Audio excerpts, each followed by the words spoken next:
She walked into his locked flower shop at 11 at night, still wearing hospital scrubs stained with someone else's blood, dropped a thick envelope on the counter, and said the 7 words that would destroy everything he thought he understood about his own heart. I need you to be my fiancé. Not for love, not for forever, just for 9 days. 9 days to walk into the wedding of the man who broke her, stand tall in front of everyone who watched her fall apart, and prove she had survived. Caleb Voss had exactly 3 seconds to say no. He didn't take them. If this story already has your heart racing, stay with me until the very last word. Hit like, and drop a comment telling me what city you're watching from.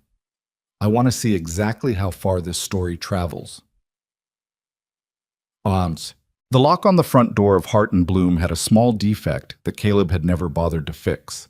The bolt didn't catch completely on cold nights, and when the temperature dropped below 40 degrees, the door drifted open about a 1/4 inch, just enough to let the smell of winter in, just enough to let the kind of trouble that had no business finding him slide right through. It was a Thursday, 11:14 at night. Caleb was alone in the back of the shop with his elbows on the work table and a half-finished sympathy arrangement in front of him. White lilies, eucalyptus, a handful of dusty Miller he'd been rotating for 20 minutes without making a single real decision. The overhead light buzzed the way it always buzzed. The refrigerator hummed. The street outside was mostly dead. He heard the bell above the door. He didn't move right away. Sometimes homeless guys wandered in because they'd seen the light and figured it was a convenience store. Sometimes it was a drunk stumbling off the wrong block. He set the eucalyptus down and wiped his hands on his apron and waited. Footsteps. Slow. Tired. We're closed. He set it toward the curtain between the back room and the front without raising his voice. Door was supposed to be locked. The footsteps stopped. I know, the woman said. I've been standing outside for 10 minutes deciding whether to come in. Caleb pulled the curtain aside. Naomi Carter was standing in the middle of his shop in her scrubs, the dark blue ones she wore when she worked the overnight trauma rotation, with a canvas bag hanging off one shoulder and her hair pulled back in a way that had held through a long shift and was only now starting to come loose at the edges. There was a faint stain near her left hip. She wasn't looking at the flowers. She was looking at him. He'd known Naomi for almost 8 months. She came into the shop every few weeks, sometimes for herself, usually for somebody else. Once for a patient's mother who couldn't afford flowers, once for a coworker who was going through a divorce. She never spent less than 15 minutes picking, and she always apologized for taking up his time, and he always told her she wasn't. She wasn't the kind of woman who took up space carelessly. She was the kind of woman who moved through the world like she was worried about inconveniencing it. Naomi. He said her name the way you say someone's name when you're trying to figure out what's wrong. It's almost midnight. I know what time it is. She reached into the canvas bag and pulled out a white envelope and set it on the counter between the register and the small display of succulents. She didn't push it toward him. She just set it there and put her hand flat on top of it like she was keeping it from floating away. I need to ask you something, she said, and I need you to let me finish before you say no. Okay? I'm not finished asking yet. I know. I'm agreeing to the condition. Something moved in her face. Not quite relief. More like a woman bracing herself to say something she'd been rehearsing in her car for an hour. My ex-fiancé is getting married, she said. Preston Hale. He's marrying my best friend. Was my best friend. They're getting married in 9 days in Savannah, and my entire family is going to be there, and everyone who was at my engagement party is going to be there, and I... She stopped. She pressed her lips together. I am not walking into that room alone. Caleb didn't say anything. I need someone to come with me, she said. Not just as a date, as my fiancé. I need someone who can stand next to me and look like they chose me. On purpose. I need people to look at me and think, she's fine, she moved on, she found somebody. She exhaled slowly through her nose. There is $500 in that envelope. I know it's not a lot. I know this is completely insane. I know you probably think I don't think you're anything, he said. She stopped. I'm listening, he said. She searched his face for something. Pity, maybe, or the particular kind of careful neutrality that men used when they were buying time to figure out how to say no without making you feel worse. She didn't find either. 9 days, she said. Starting Saturday. I need you to come to a family brunch, a rehearsal dinner, and the actual wedding reception.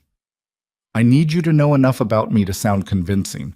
I need you to hold my hand when people are watching and not make it weird and not—" Her voice caught, just for a second. "Not make me feel stupid for asking."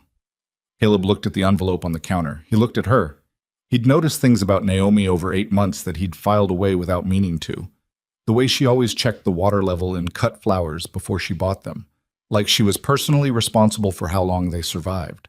The way she'd come in once with dark circles so deep they looked bruised and still smiled at him the whole conversation. The way she'd bought a huge arrangement of sunflowers 3 months ago, the most expensive thing she'd ever purchased in his shop. And when he asked who it was for, she'd said, "A kid in the ICU. He's 7. He's going to make it, but nobody told him yet, so I thought something bright might help." She'd paid in cash and walked out fast like she didn't want to be thanked for it. He'd thought about her after she left. He'd stood in the empty shop and thought about her and then told himself to stop it. "Who is Preston Hale?" he said now. Her jaw tightened. "Someone who decided I was the right choice until someone better came along." "And your best friend?" "My former best friend." The correction was fast and flat. "Dana Reese. We were friends for 11 years. She was in my apartment every week. She knew everything about me." "Including Preston." "That's how it works, isn't it?" Not a question. A verdict. Caleb looked at the envelope again. He thought about what $500 meant. It would cover the refrigeration repair he'd been putting off. It would keep the lights on for another month while he figured out whether October was really going to be as slow as September had been. Heart and Bloom was not failing, exactly, but it was not failing either. $500 was a real number. He pushed the envelope back across the counter toward her. Her face went rigid. "I'm not asking for charity. I'm offering you a fair—" "I'm not taking your money," he said. She stared at him. "But I'll go." The silence in the shop was very complete. The refrigerator hummed. Somewhere outside a car went past. "Why?" she said. It was a real question, not grateful, not relieved.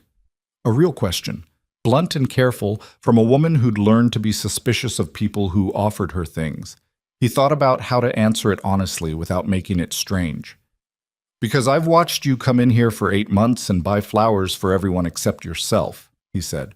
"And because what happened to you with Preston Hale sounds like it was the kind of thing that makes a person smaller, and I don't think you should be smaller." He paused. "And because I've got nothing going on in Savannah." Something flickered in her eyes. Not quite a smile. The suggestion of one. "You don't owe me anything," she said. "I know I don't.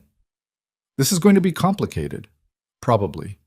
People are going to ask questions. My Aunt Fern is going to interrogate you. She interrogated my last 3 boyfriends. She made Preston cry once." "How long did that take her?" 40 minutes. "I'll try to last longer." This time the smile made it all the way out.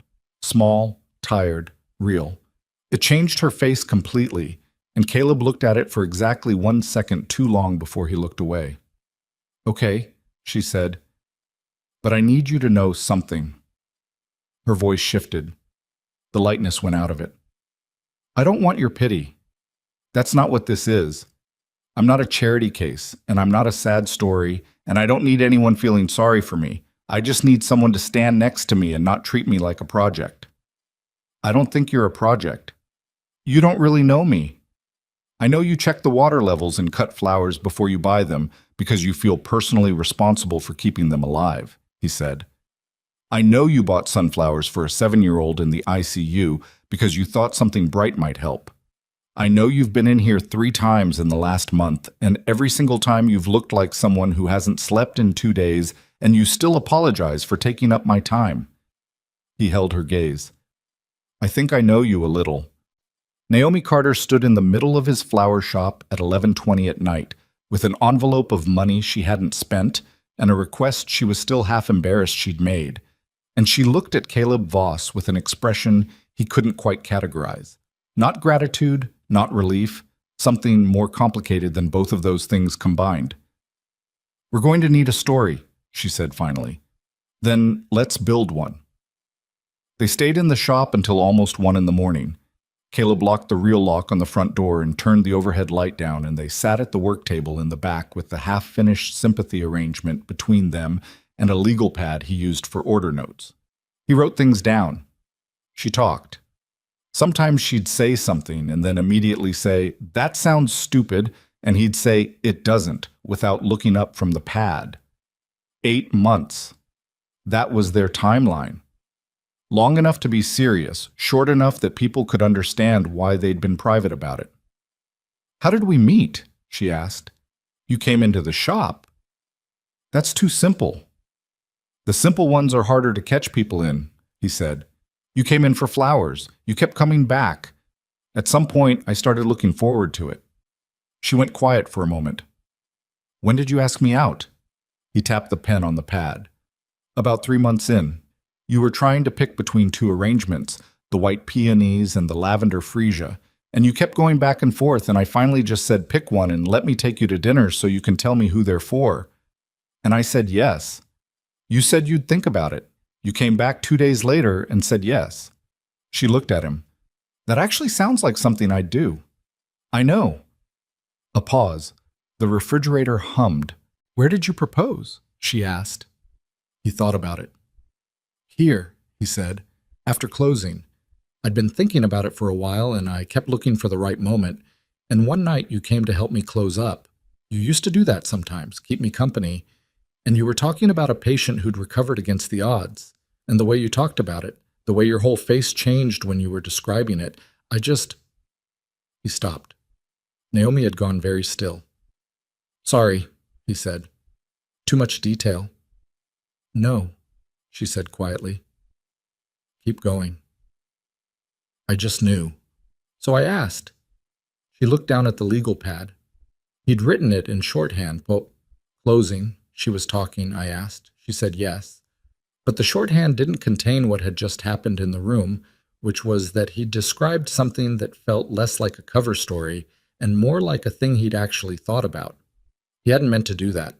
He picked up the pen and wrote the date. Made it practical. Made it a timeline. "Your family," he said. "Tell me about them." She exhaled. "My mother is Claudette Carter.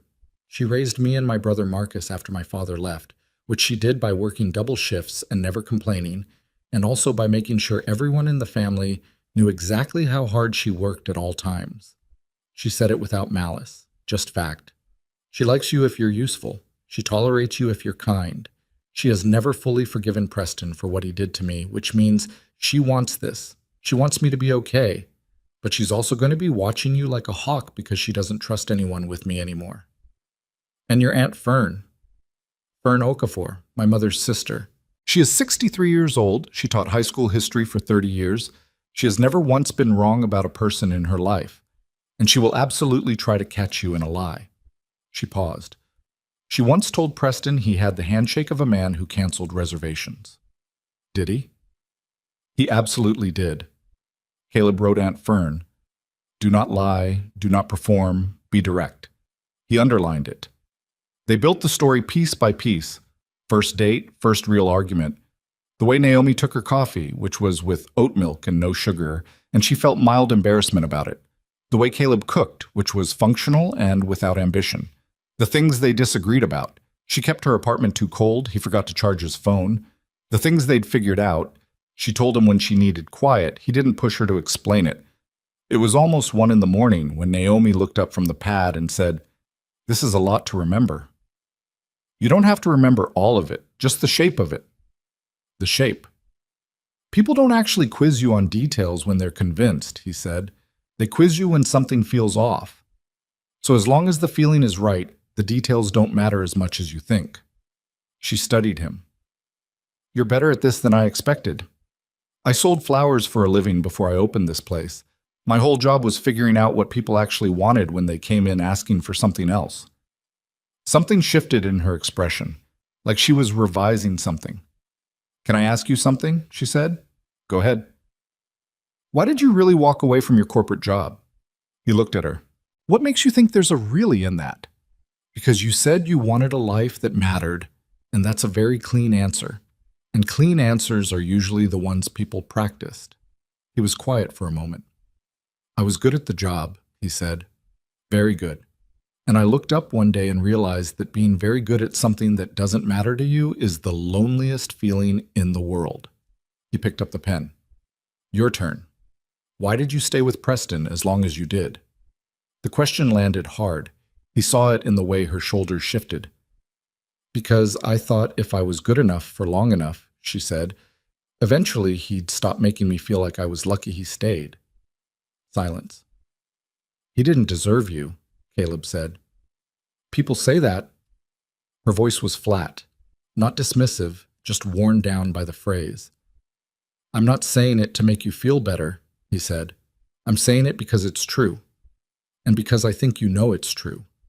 And because part of what makes this whole thing, the fake engagement, the wedding, all of it, part of what makes it necessary is that you never quite believed it enough to act on it. He paused. Which is why we're going to Savannah. She looked at him for a long moment. You're strange, she said. You came to my flower shop at midnight and offered me $500 to be your fake fiancé, he said. I don't think I'm the strangest thing in this room. This time the laugh came out real and sudden and a little surprised, and it moved through the space between them like something had shifted, like the pressure in the room had changed. They finished the rest of the notes quickly after that. The practical things, the logistics. He would drive them. They'd leave Friday morning. He'd tell Marcus, her brother, that they'd been keeping things quiet because Naomi was private. He'd bring flowers for her mother, something understated, nothing that looked like he was trying to impress. At 1:17 in the morning, Naomi pulled the canvas bag over her shoulder and picked up the envelope from where it was still sitting on the counter. I'm keeping this, she said, until after. If things go wrong, you get the money. Things won't go wrong. You don't know that. No, he said. But I'm not going to let them.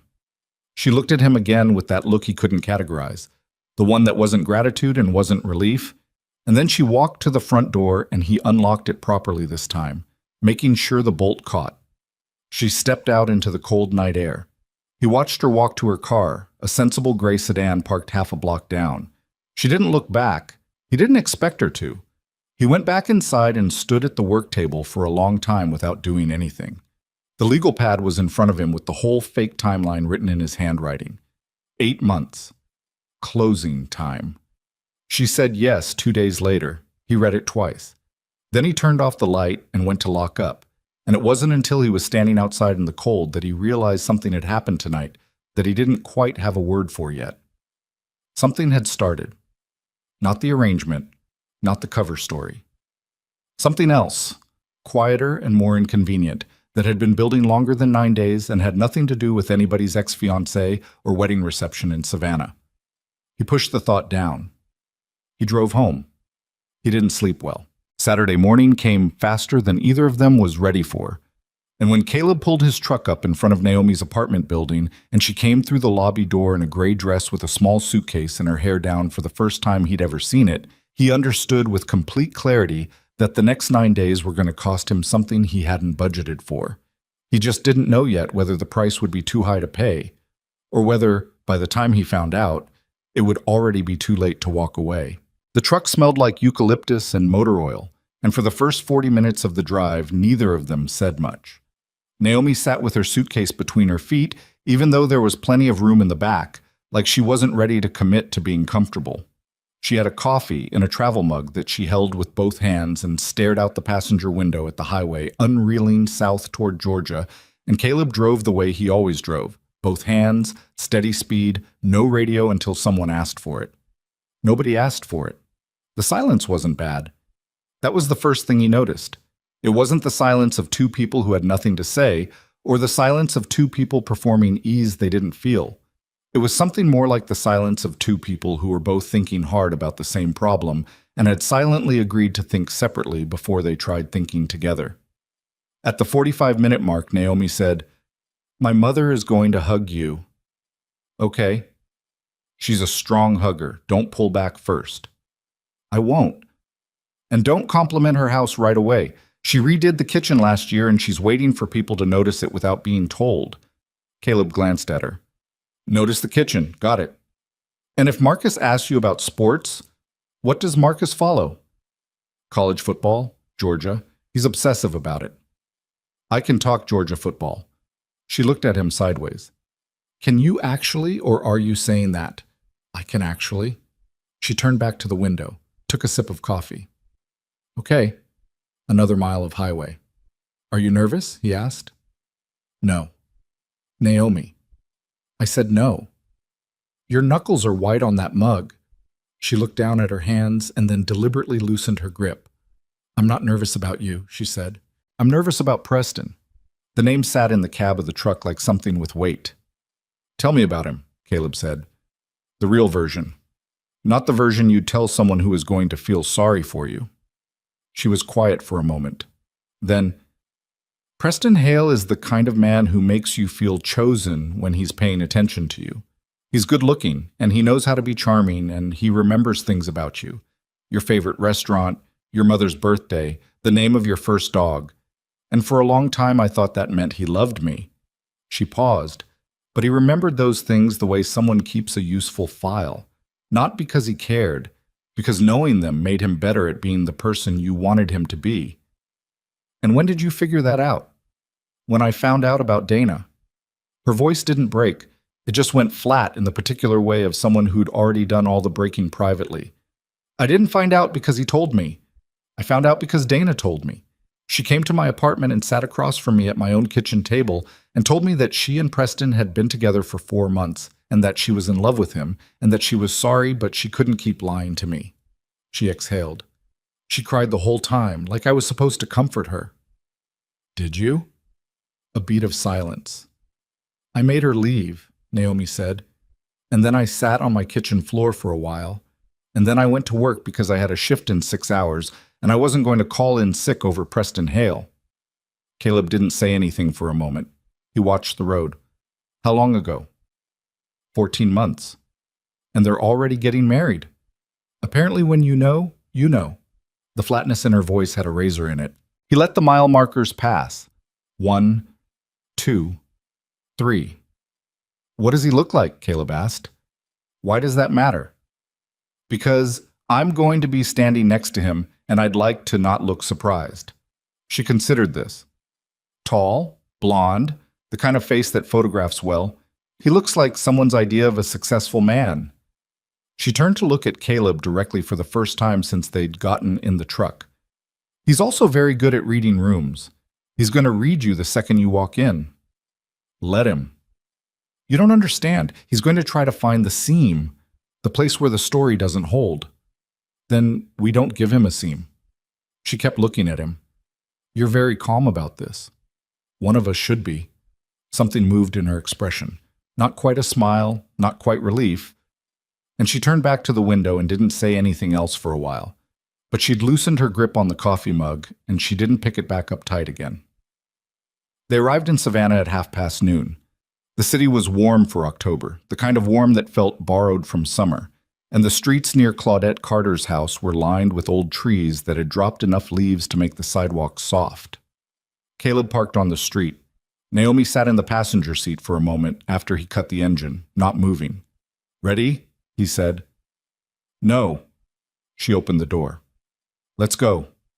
Claudette Carter was a small, precise woman in her early 60s who opened the front door before they reached the porch steps, which meant she'd been watching from the window. She was wearing a pressed blouse and reading glasses pushed up on her forehead, and she looked at Caleb the way a person looks at something they're not sure yet whether to trust. Not hostile, just measuring. Then she looked at her daughter. Something happened in Claudette's face that she didn't try to hide. A fast private wave of relief that moved through her eyes and was gone almost before Caleb could register it. Like she'd been afraid Naomi wouldn't come. Like she'd been afraid of a lot of things. She hugged Naomi first, a real hug, tight and longer than a second. Then she pulled back and looked at Caleb. Caleb Voss, she said. Not a greeting, an identification. Yes, ma'am. He held out his hand and she shook it, firm, brief, reading everything she could from it in 2 seconds. It's good to meet you. Naomi talks about you constantly. Does she? Not a question. She told me you're the reason she's as stubborn as she is. She said it like a compliment. Claudette's eyes moved to Naomi. Naomi said nothing, but she didn't look away. They went inside. The house was warm and smelled like something cooking, something with onions and thyme. And Caleb walked through the living room behind the two women and let his eyes move once, deliberately, to the kitchen. The countertops were new, clean white quartz with a faint gray vein, new fixtures on the cabinets. "Did you redo the kitchen?" he said. He said it to Claudette's back. She stopped walking, turned around. "Last spring," she said. "Nobody noticed until I pointed it out. The quartz is a good choice. Works with the light in here." A pause that lasted exactly long enough to mean something. Then, "Sit down, lunch is almost ready." Marcus Carter arrived 20 minutes later with his girlfriend, Petra, a quiet woman with a sharp face who took in Caleb in about 4 seconds, and then very deliberately did not make it obvious she was watching him. Marcus was big, broader than Caleb, a few years younger, with his mother's precision and none of her restraint. He shook Caleb's hand in the front hallway with a grip that said several things at once, the loudest of which was, "I know what happened to my sister, and I will not let it happen again." "So you own a flower shop," Marcus said. "I do." "How's business?" Honest answer? Marcus's eyes narrowed slightly. "Sure. Some months are good. Some months I'm watching the numbers very carefully. It's the kind of business where you have to love it enough to stay through the slow months." "And do you? Love it enough?" "So far." Marcus looked at him for another second. Then he looked at Naomi, who was in the kitchen doorway pretending to be very interested in what her mother was doing. Then he looked back at Caleb. "Okay," he said, like he'd checked a box. Lunch was not easy. It was not designed to be. Claudette asked questions with the efficiency of someone who'd been composing them for days. How long had they been together? 8 months, Caleb said, and let Naomi fill in what she wanted. How did they manage with her hours at the hospital? Keep the shop open late on her overnight days, he said, so she can come by when her shift ends. And what exactly had he been doing before the flower shop? That last one came with a slight adjustment of her reading glasses and a pause that meant she already knew the answer or suspected it and was testing how he'd tell it. Corporate logistics, he said. Supply chain management. Large firm, good money, very good advancement track. And you left. I left. For flowers. For the chance to own something that was mine and to do work I understood the purpose of. Claudette looked at him over the rim of her water glass. Most people go the other direction. I know. People who go your direction usually have something they're running from. Mama, Naomi said quietly. I'm not offended, Caleb said. She's right that it looks that way. He met Claudette's eyes. The thing I was running from was the version of myself I'd become if I stayed.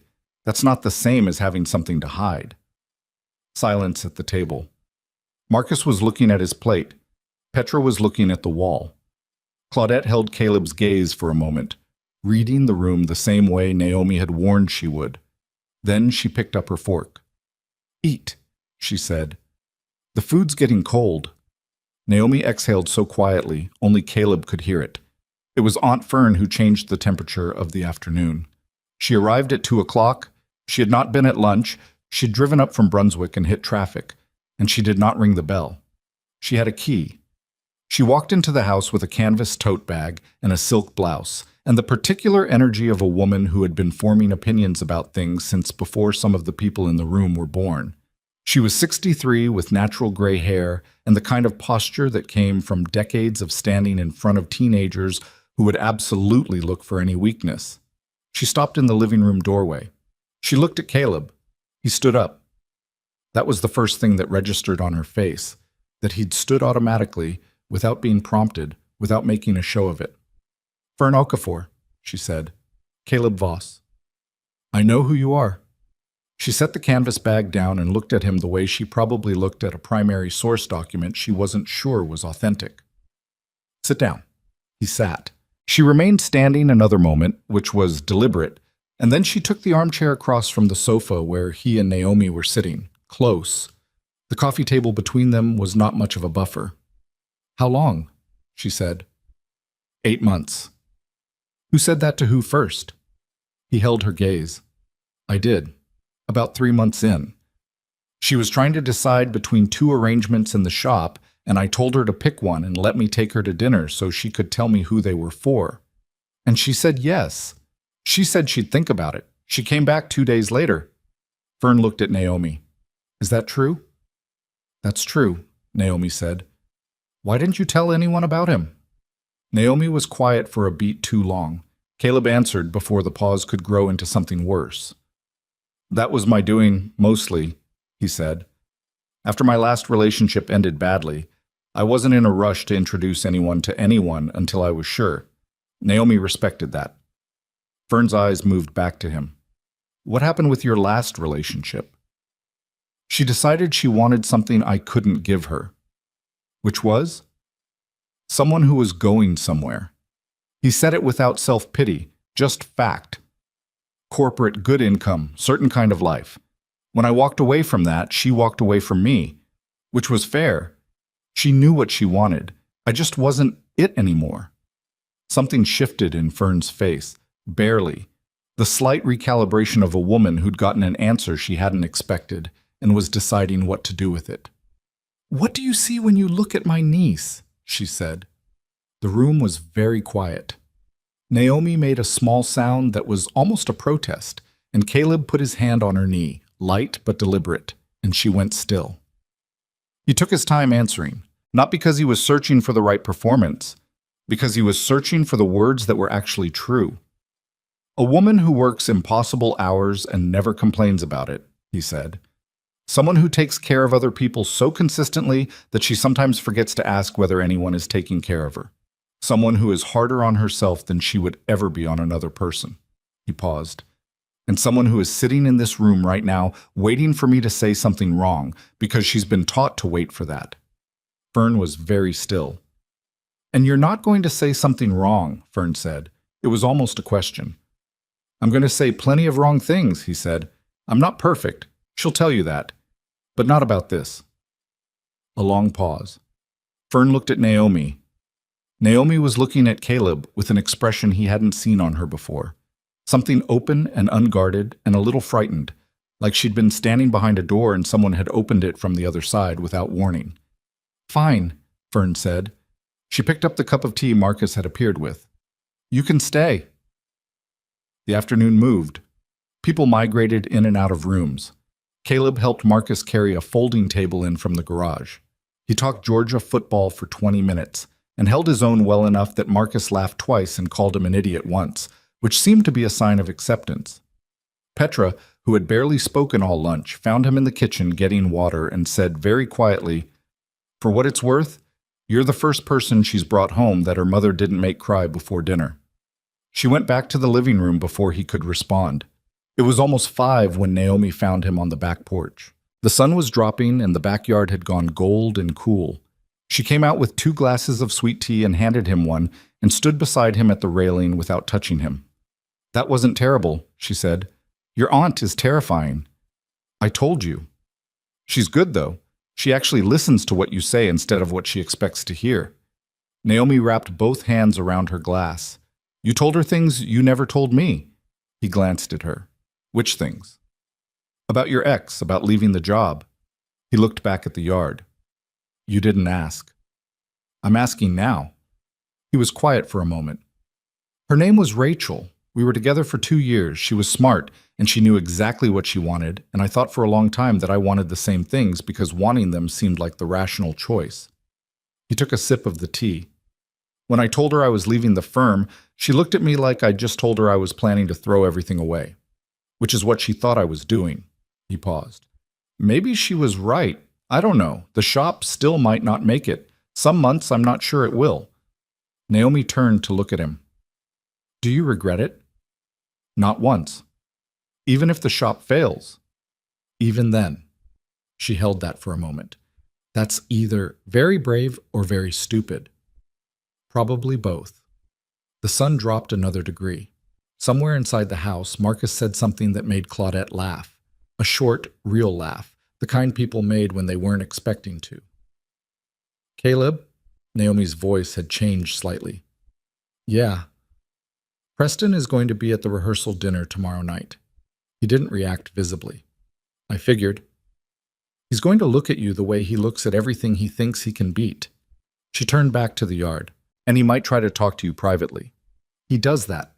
finds the man in the room he's most concerned about, and has a very calm, very friendly conversation that is not actually friendly at all. What does he want from those conversations? Information, leverage, or just the satisfaction of knowing he rattled someone? She paused. Don't let him rattle you. I won't. I'm serious. He's very good at it.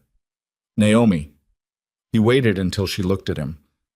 I grew up with a father who could find the one true thing about you that you hoped nobody would notice and use it before the first drink was finished. Preston Hale is not going to rattle me. She held his gaze. Something moved behind her eyes. Recognition, maybe. The kind that happens when someone says something that fits a shape you didn't know you were carrying. Okay, she said quietly. They stood on the porch until the yard went dark, and Claudette called them both inside, and the evening closed around the house like something ordinary, like something that had always been there. But that night, lying on the pull-out couch in Marcus's spare room, with the ceiling above him and the house settling around him, Caleb stared at the dark and thought about the way Naomi had looked at him after he'd answered Fern's question. Not the practice story, not the timeline from the legal pad. The true thing he'd said about her that he hadn't planned to say but couldn't stop once it started. Someone who is sitting in this room right now waiting for me to say something wrong. He hadn't said it to perform. He'd said it because it was true. That was the problem. The rehearsal dinner was held at a restaurant called Garland in the south part of the city. A converted carriage house with low lighting and exposed brick and the kind of quiet, expensive atmosphere that was designed to make people feel like the evening mattered.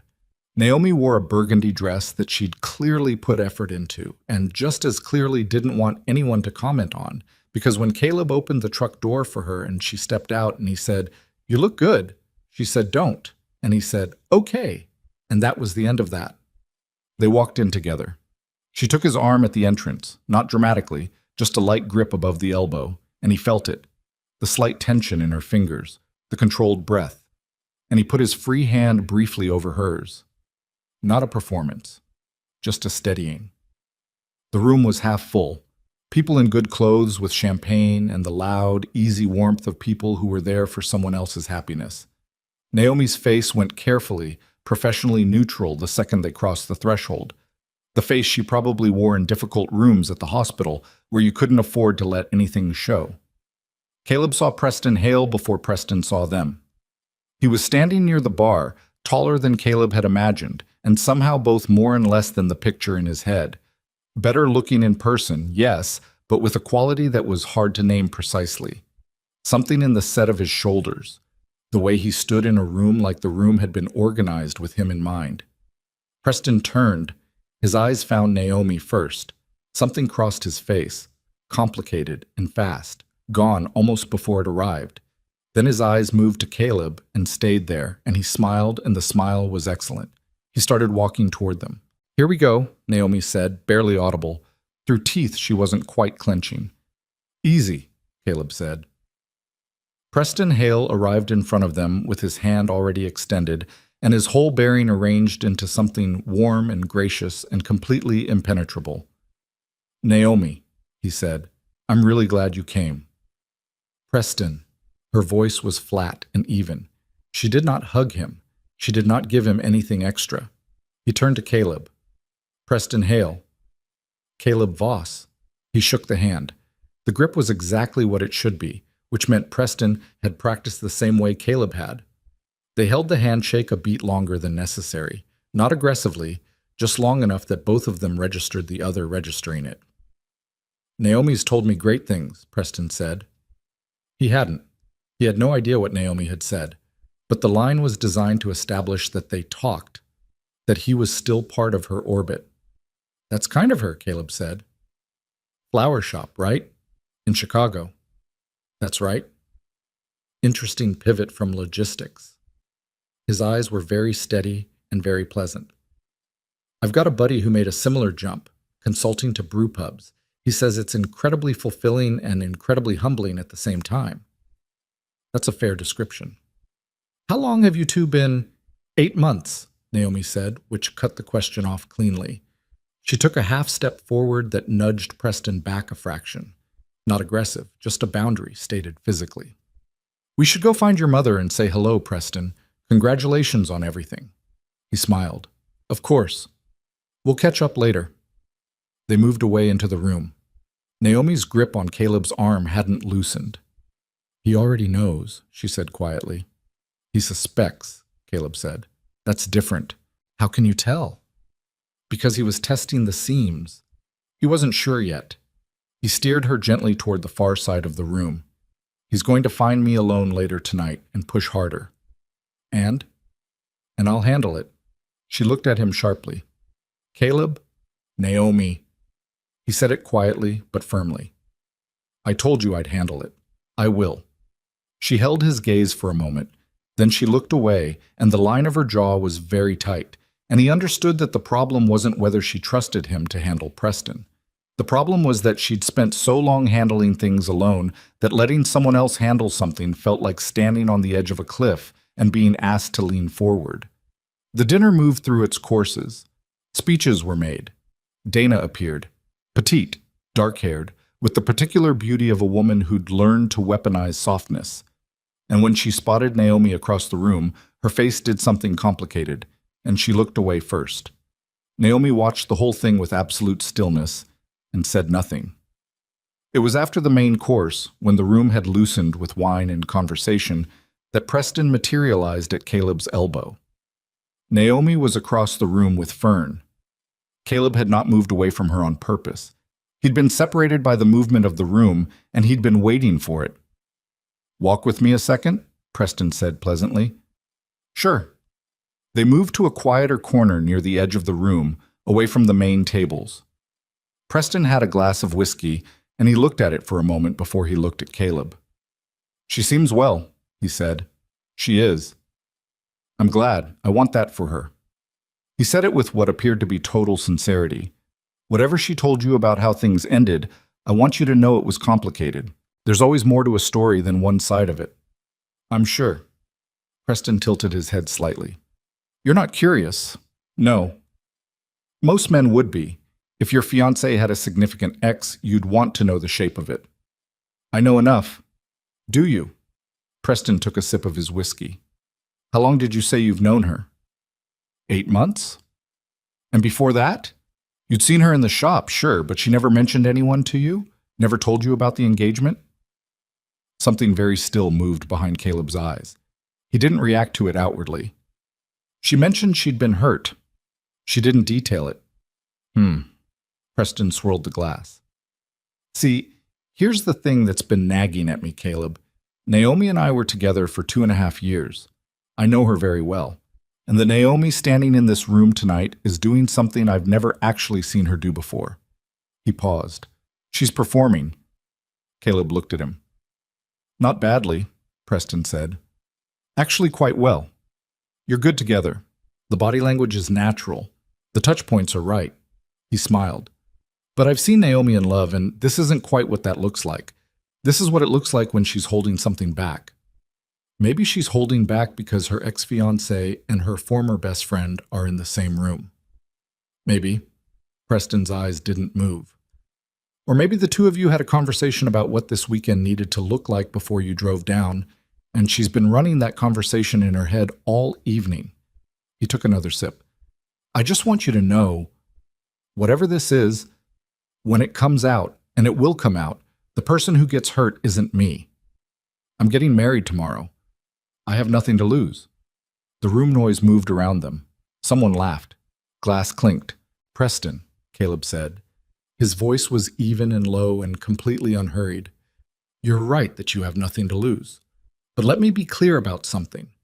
Whatever you think you know or suspect, you're not going to use it to put Naomi back in a smaller version of herself. Not this weekend, not at this wedding, not ever again if I have anything to say about it. He met the man's eyes without blinking. So you can suspect whatever you'd like, but if you stand up in that room tomorrow and try to make her smaller because it makes you feel better about what you did, you'll have me to deal with. And I'm not Preston Hale. A silence. Preston looked at him for a long moment. The pleasantness in his face hadn't moved, but something behind it had. A very slight recalibration. The look of a man who'd pushed something and found it didn't give the way he'd expected. Enjoy the rest of the evening, Preston said. He walked back into the room. Caleb stayed where he was for a moment, his pulse a little faster than usual, and made himself breathe through it slowly before he moved. When he found Naomi again, she was standing with Fern near the window, and she looked at his face when he returned and read something in it that she didn't ask about directly. Just put her hand on his arm the same way she had at the entrance, light and certain, and he covered it with his the same way he had before. They were halfway through the drive back to Claudette's house. Midnight, the city quiet. Naomi looking out the passenger window at the streetlights going past. When she said, without turning around, "He talked to you." "Yes." "What did he say?" "That he thinks this isn't real." She turned to look at him. "And what did you say?" Caleb kept his eyes on the road. He thought about what he'd said, about what had driven him to say it. "I told him the truth," he said. She watched him for a long moment. "Which part?" she said quietly. And Caleb, who had spent 8 months putting things carefully in boxes and labeling them and setting them on the right shelves, felt the structure of it all shift dangerously, the way a building shifts when the ground under it does something unexpected, and he understood that the thing he'd been telling himself was a favor, was a kind act, was a practical arrangement between two adults who understood the terms. That thing was no longer entirely true and hadn't been for a while, and the 9-day clock on the dashboard of his truck was ticking towards something neither of them had agreed to when they'd sat at the work table with the legal pad and built a story that was supposed to be fake. She didn't answer that night. He'd asked which part, which truth, and she'd looked at him with the streetlights sliding across her face one after another, and then she'd turned back to the window and said nothing, and he hadn't pushed it because some questions weren't really questions, and both of them knew it. Claudette's house was dark when they got back. Everyone had gone to bed. Naomi said goodnight at the bottom of the stairs in a voice that was careful and contained and entirely unlike the woman who'd laughed in his flower shop at 1 a.m, and he watched her go up and then went back to the pull-out couch and lay there with his forearm over his eyes and listened to the house and tried very hard not to think about anything specific. He failed at that completely. In the morning, the house woke up around 7 and Caleb was already in the kitchen when Claudette came downstairs. She stopped in the doorway when she saw him. He'd made coffee, found the mugs without opening too many cabinets, and was standing at the counter with one, and something moved in her face that she adjusted quickly. "You didn't sleep," she said. "I slept fine." "You've got the face of a man who didn't sleep." He poured her a cup without being asked and slid it across the counter. She picked it up and looked at him over the rim. "What did Preston say to you last night?" she said.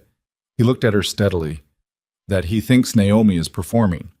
Claudette's expression didn't change. "And is she?" The kitchen was very quiet. Somewhere upstairs a floorboard moved. Naomi's room he'd worked out from the sounds of the house. "Mrs. Carter," he said carefully. "Claudette." "Claudette." He wrapped both hands around his mug. "I think your daughter came to this wedding to prove something to herself, and I think the way she's going about it is more complicated than she let on when she planned it. And I think—" He stopped. "What do you think?" "I think she deserves to come out of this weekend with her head up regardless of how it started." Claudette looked at him for a long time. The measuring look she'd had when she'd opened the door the day before, but changed. Less assessment, more like someone reading a document they'd already partially deciphered. "She's not an easy woman to be close to," Claudette said finally. "She takes care of everyone. She doesn't ask for anything. She holds herself so tight that half the time I can't tell if she's fine or if she's about to break." She set her mug down. Preston knew how to get close to her because he was patient. He learned what she needed and he gave it to her until she trusted him, and then he— She stopped. Her jaw tightened. "I want to know what you're doing here, Caleb. The real answer." The floorboard moved again upstairs. "The real answer," he said, "is that I'm still figuring that out." Claudette held his gaze. Then she picked up her mug and said, "Breakfast in an hour. Don't let the coffee get cold." Naomi came downstairs 40 minutes later in jeans and a soft blue top and her hair down, and she looked at Caleb at the kitchen table and said, "Morning," in a voice that was attempting neutrality and not quite achieving it. He set it back. She poured coffee. She sat across from him. The table between them was not very wide. "How much of last night did you hear?" she asked. "I didn't hear anything." "I mean from Preston." He looked at her. "He told me he thought you were performing. He told me he'd find a way to expose it." She wrapped her hands around her mug. "And you told him?" "That if he tried to make you smaller in that room, he'd have me to deal with." She stared at him. "You said that." "Yes." "Caleb." "What?" "That's going to make him want to do it more." "I know." "So why?" "Because it needed to be said." He held her gaze. "I'm not going to stand next to you all weekend and let him believe he can do whatever he wants without consequence. That's not who I am." She looked at him for a long moment. Something shifted in her face, not softening exactly, more like a wall deciding it didn't need to be quite as thick. "The ring," she said abruptly. He blinked. "What?" "We're supposed to be engaged.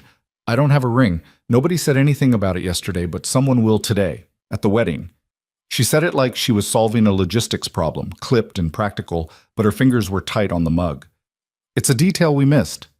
Caleb was quiet for a moment. Then he said, "I have a ring." She looked up. "In my bag." He said it carefully. "I had one. From before. I brought it without thinking about it specifically, and then thought about it when I was unpacking and left it in the front pocket." The kitchen was very still. "From Rachel?" Her voice was even. "Yes." "You were going to give it to her." "I was." "And you didn't." "I didn't." He looked at the table. "She left before I had the chance. I've had it for 3 years and I've moved it from apartment to bag to apartment. And I've never known what to do with it, which is probably not something I've handled as well as I should have." He looked back up at her. "If you don't want to wear it, I understand. We can say you left yours at home." She looked at him for a long time. The expression on her face was the one he couldn't categorize. The open, unguarded one from the night before. The one that looked like someone on the edge of a threshold. "Go get it," she said quietly. He went upstairs and came back with a small velvet box that was worn at the corners from 3 years of being moved around without ceremony. He set it on the table between them and opened it. Inside was a simple solitaire in a gold setting. Not flashy, not trying to announce itself. The kind of ring that had been chosen by someone who wanted the person more than the gesture. Naomi looked at it for a long moment. Then she held out her left hand. He picked up the ring and put it on her finger, and it fit. Imperfectly, a fraction loose. But it settled there, and she looked at it and didn't say anything for several seconds. "Tell me about her," Naomi said. "Rachel?" "Yes." He sat back. She was very organized. She had a plan for everything, and the plan usually worked, and she didn't love surprises. She was good at her job, which was mergers and acquisitions, and she was very direct, and I liked that about her for a long time. He paused. When things started going wrong, she didn't get mean or small about it. She just got accurate.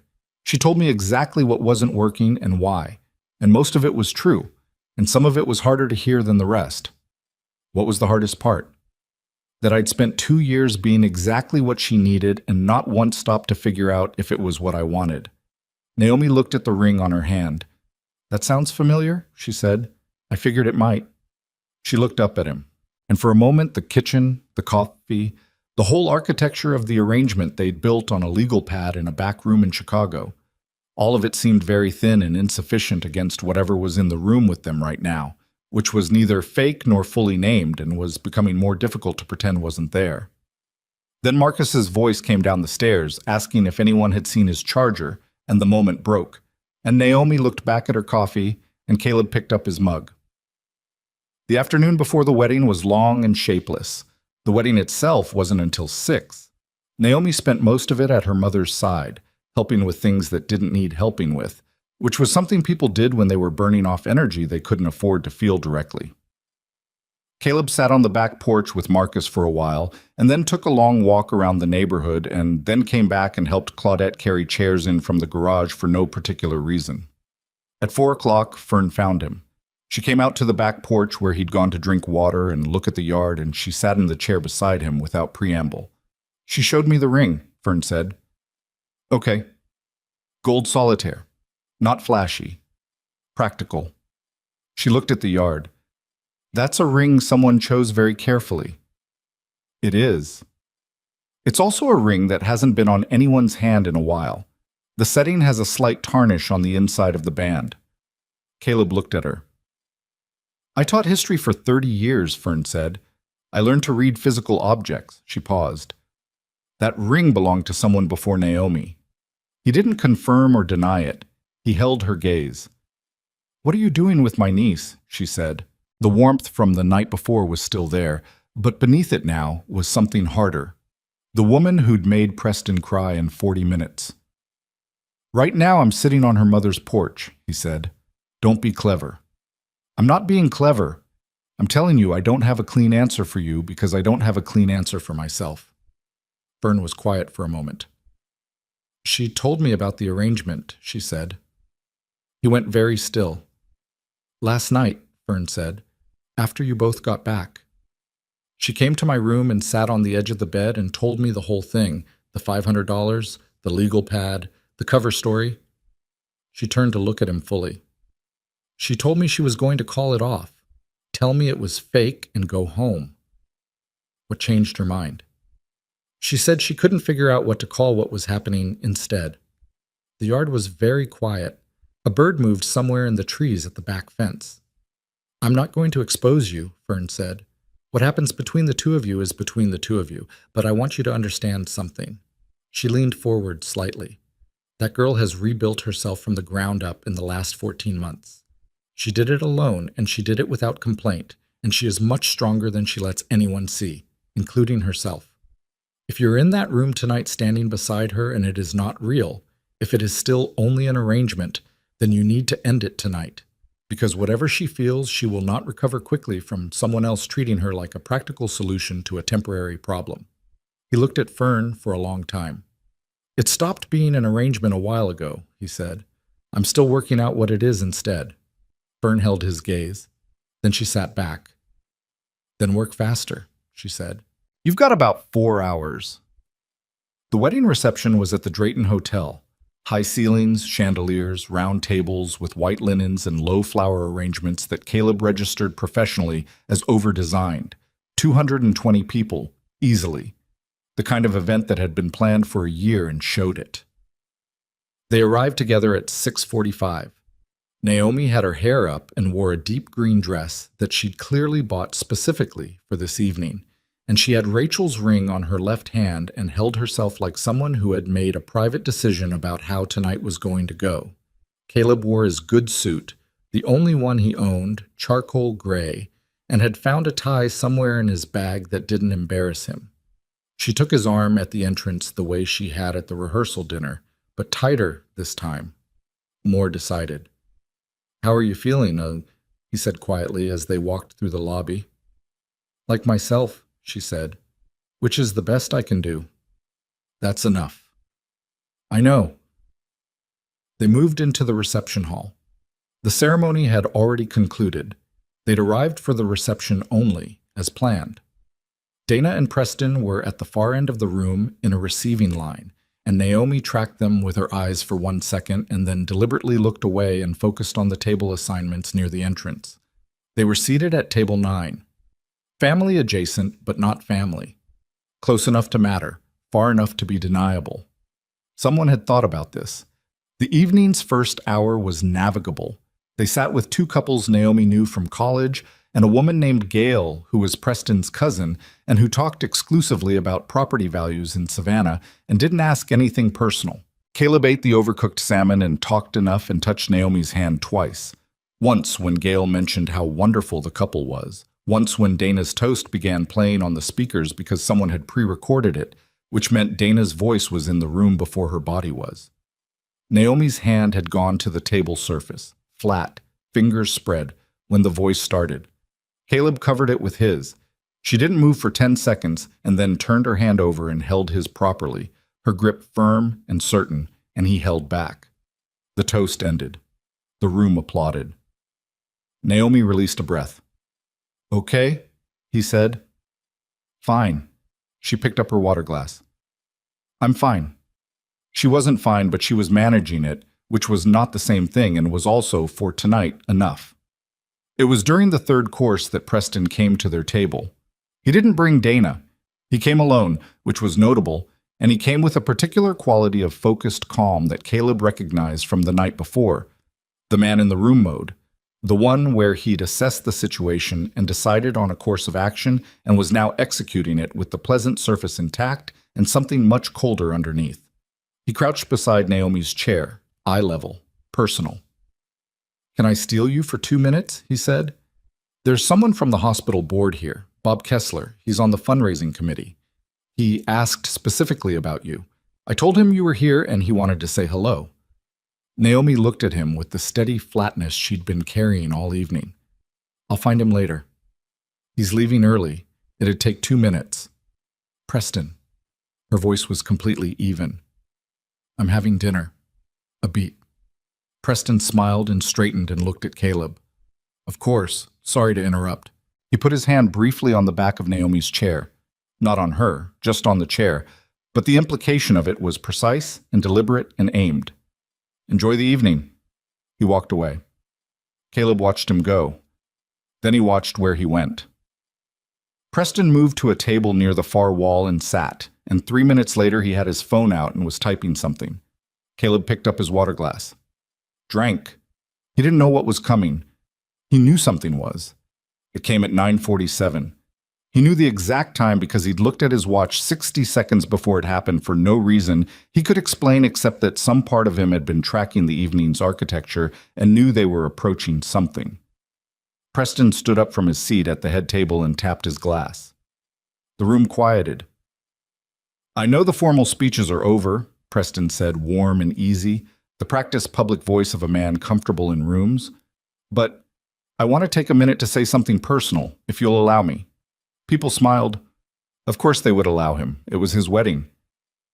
"I look around this room and I see the people who matter most to me," Preston said. "And I want to be honest about something, because I think honesty matters more than appearances." He paused. He looked out across the room, and his eyes found Naomi's table with a precision that was not accidental. When you build a life with someone, you're making a bet.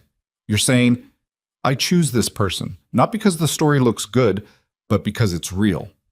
The room was attentive. People always paid attention to honesty at weddings because it was unusual.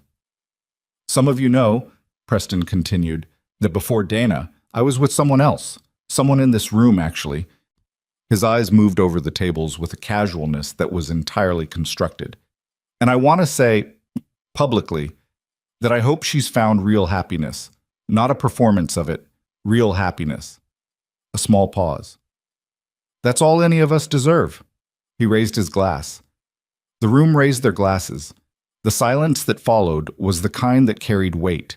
People looked around, trying to figure out who he meant. Some of them already knew. Old friends, family who'd been at the original engagement party. And they found Naomi with their eyes, with the particular mix of pity and curiosity that was the thing Naomi had driven 9 hours to avoid. Naomi sat very still. Her hands were in her lap. The ring was on her finger. Her face was arranged carefully and completely into nothing, the way you arranged your face when you were making a decision about whether to survive something or let it undo you. And Caleb could see from the set of her jaw and the way she was breathing, shallow, controlled, through her nose, that she was on the far edge of what she could hold. Caleb set down his glass. He looked at Preston Hale, who was sitting back down now with his pleasant expression intact, and he felt something cold and absolute move through him. Not anger exactly, though anger was in it, but something more precise than anger. The recognition that this man had spent 2 days identifying the single thing that would most efficiently harm Naomi and had then delivered it in a room full of people while making it sound like generosity. "Caleb," Naomi's voice was a thread. "Don't. I'm not going to do anything. You have that face." "What face?" "The one where you're about to do something you've decided is necessary." He looked at her. Her eyes were bright in a way that was not quite tears. Too angry for tears, too controlled.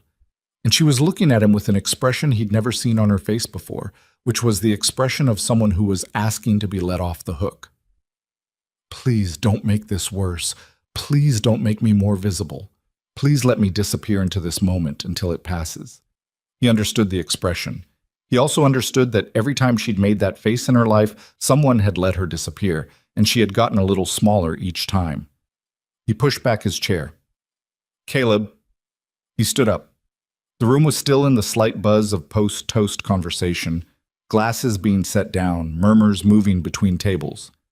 Caleb stood at table 9 in his charcoal suit, and the sound from people nearby softened incrementally as they noticed a person standing in a place where people didn't usually stand. He didn't tap a glass. He didn't raise his voice significantly. He just said, clearly, "I'd like to say something." Rooms respond to certainty. The certainty in his voice was not loud and it was not aggressive, but it had a weight that moved through the space, and people turned and the murmur died, and Preston Hale at the head table looked up with an expression that was the first genuinely uncontrolled thing Caleb had seen on his face all weekend. Naomi's hand was flat on the table beside her untouched dessert. She wasn't looking at him. She was looking at the tablecloth. Caleb stood at table 9 with 200 people turned toward him, and he thought about the legal pad in his bag with the cover story written in shorthand. And he thought about 8 months of Naomi coming into his shop and choosing flowers for everyone except herself.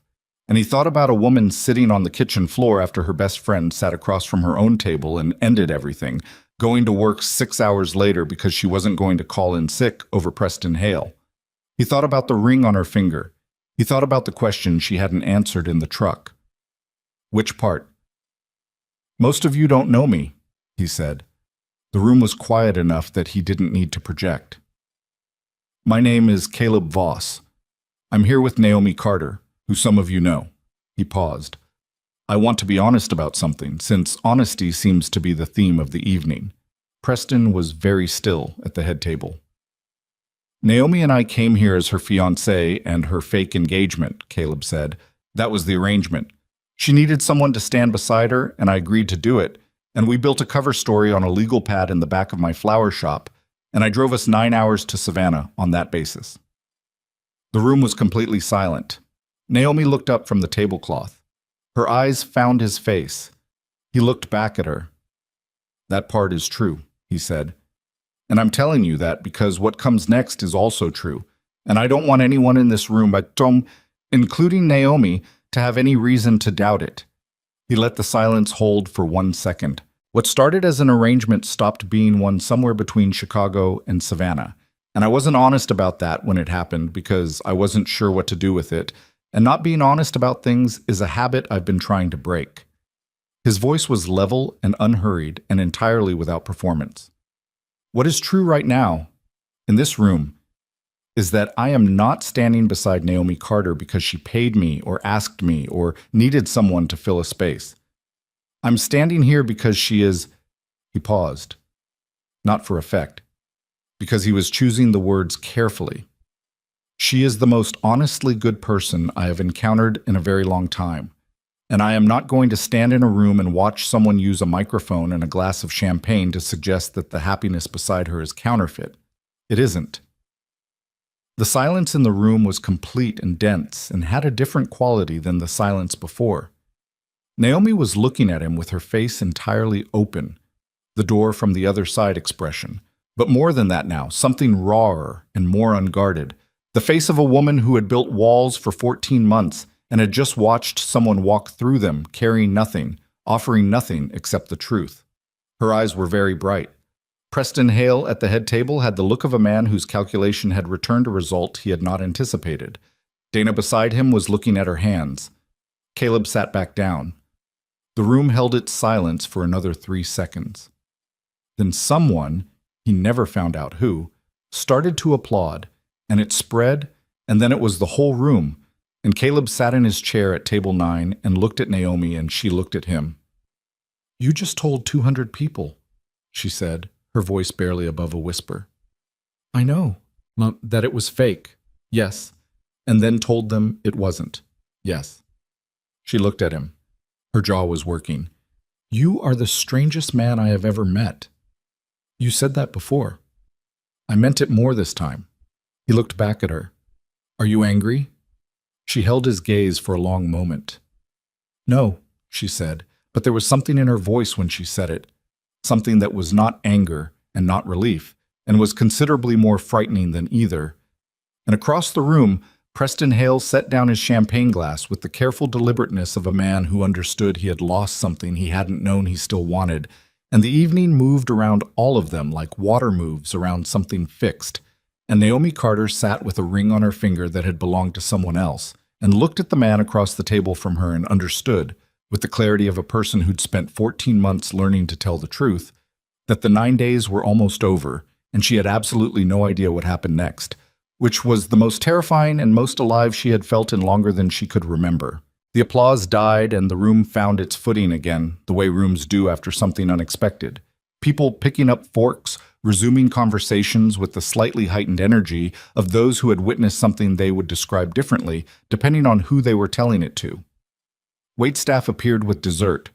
The band in the corner started up again, something soft and background designed, and the Drayton Hotel reception hall reassembled itself into a wedding. But the air in it was different. Caleb felt it in the way people looked at him when they passed. Not hostile, not entirely approving, just recalibrated. He had done something that didn't fit the template of the evening, and the room was still metabolizing it. He sat at table 9 and ate the dessert he didn't taste, and kept his eyes moving through the space with the low-grade alertness of someone who knew the problem hadn't resolved, only shifted shape. Naomi was beside him, and she hadn't touched her dessert, and she wasn't looking at the room. She was looking at the ring on her finger with an expression he couldn't read cleanly, something between recognition and vertigo, like a woman who'd stepped onto ground she'd thought was solid and was still testing whether it held. "We should go," she said quietly. "Not yet." She looked at him sharply. "Caleb, if we leave right now, it looks like retreat." He kept his voice level. 20 more minutes, then we go." Her jaw tightened. "I'm not retreating. I'm done."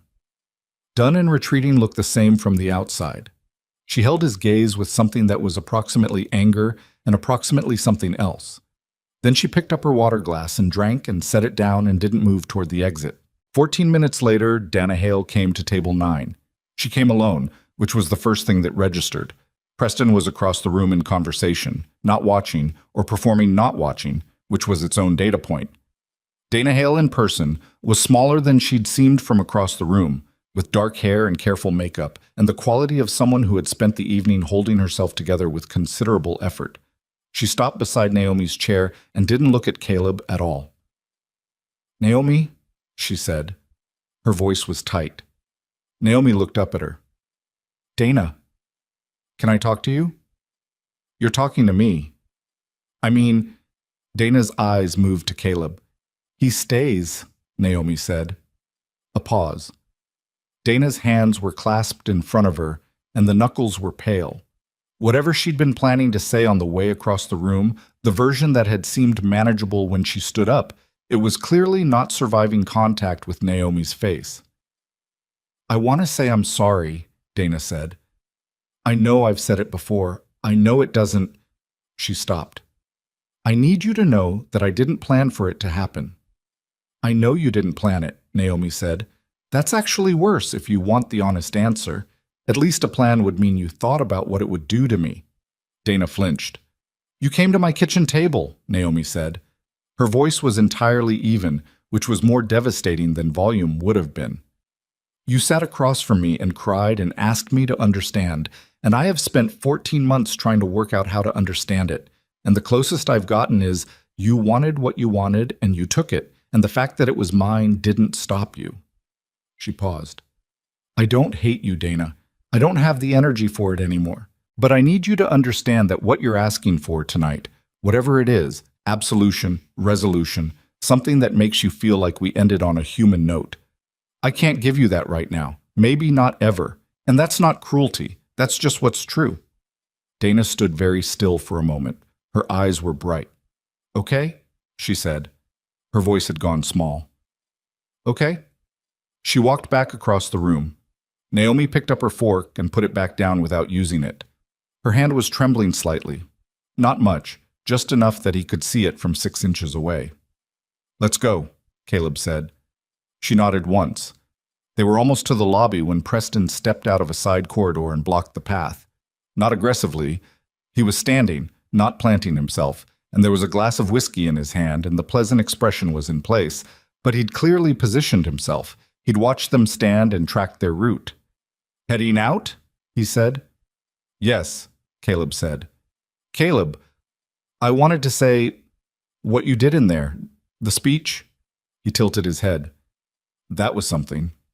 I'm not looking for your assessment of it. I'm giving it anyway." The pleasantness didn't waver. "You're a better actor than I gave you credit for."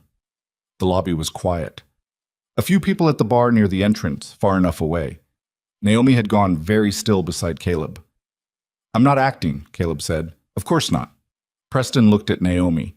"He's good, Naomi. Very convincing. The part about the flower shop was particularly nice.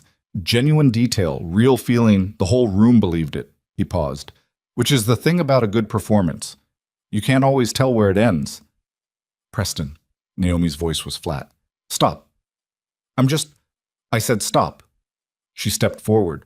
One step. It was enough that he registered it and shifted back slightly. "You're standing in the lobby of the hotel where you married the woman you left me for, and you are trying to make me doubt the man beside me because you cannot tolerate the idea that something in my life might be real and good and have nothing to do with you." Her voice had not risen. It was, if anything, quieter. "You want me to be small. You've always wanted me to be small because I was easier to manage that way. I was easier to keep and easier to leave." She held his gaze without flinching. "I'm not small anymore. I don't know what Caleb and I are or what happens after tonight, but I know that you don't get to decide that. You don't get to decide anything about my life. You're done having any say in who I am." Preston looked at her for a long moment. The pleasant expression had gone somewhere and not been replaced by anything readable. "Okay," he said, the same word Dana had said, smaller than he meant it to sound. They walked past him. The night air outside the Drayton was cool and damp and smelled like rain that hadn't arrived yet, and Naomi walked to Caleb's truck without looking back and got in and closed the door and sat with her hands flat on her thighs. He got in on his side and didn't start the engine. They sat in the dark parking structure for a moment. Then Naomi said, "I shook." "Your hands, a little." I could feel them shaking. Nobody else could. She exhaled. "I've wanted to say that to him for 14 months. It was in my head 100 times in 100 different rooms." She looked straight ahead at the concrete pillar in front of the truck. "It felt different than I expected." "Better or worse?" "Neither, just..." She searched for the word. "Final." He started the engine. The drive back to Claudette's was quiet in a different way than all the other quiet drives. Not tension, not avoidance. Something closer to exhaustion. The specific exhaustion that comes after a long-held posture is finally released, when muscles you forgot you were clenching slowly unknot. Naomi had her head leaned back against the headrest and her eyes open, and the passing streetlights moved across her face. The ring was still on her hand. She hadn't taken it off. "Say what you're thinking," she said. "I'm thinking the drive home tomorrow is 9 hours, and we should leave early enough to stop somewhere decent for lunch." She turned her head to look at him. "That's what you're thinking."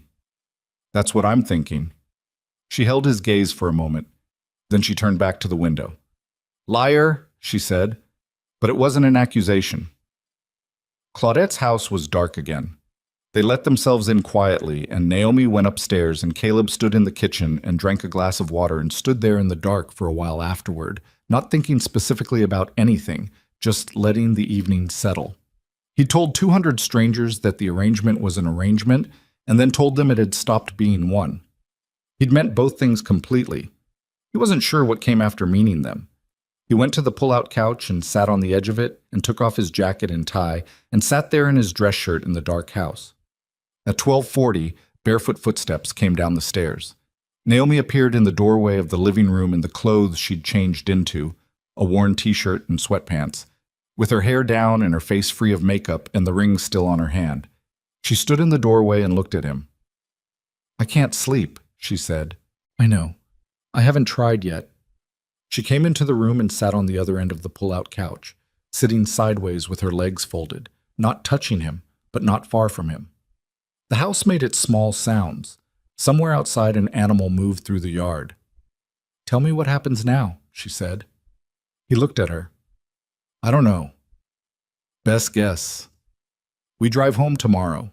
You go back to the hospital. I go back to the shop. He paused. And then I think we stop pretending we don't know what's happening and start figuring out what to do with it.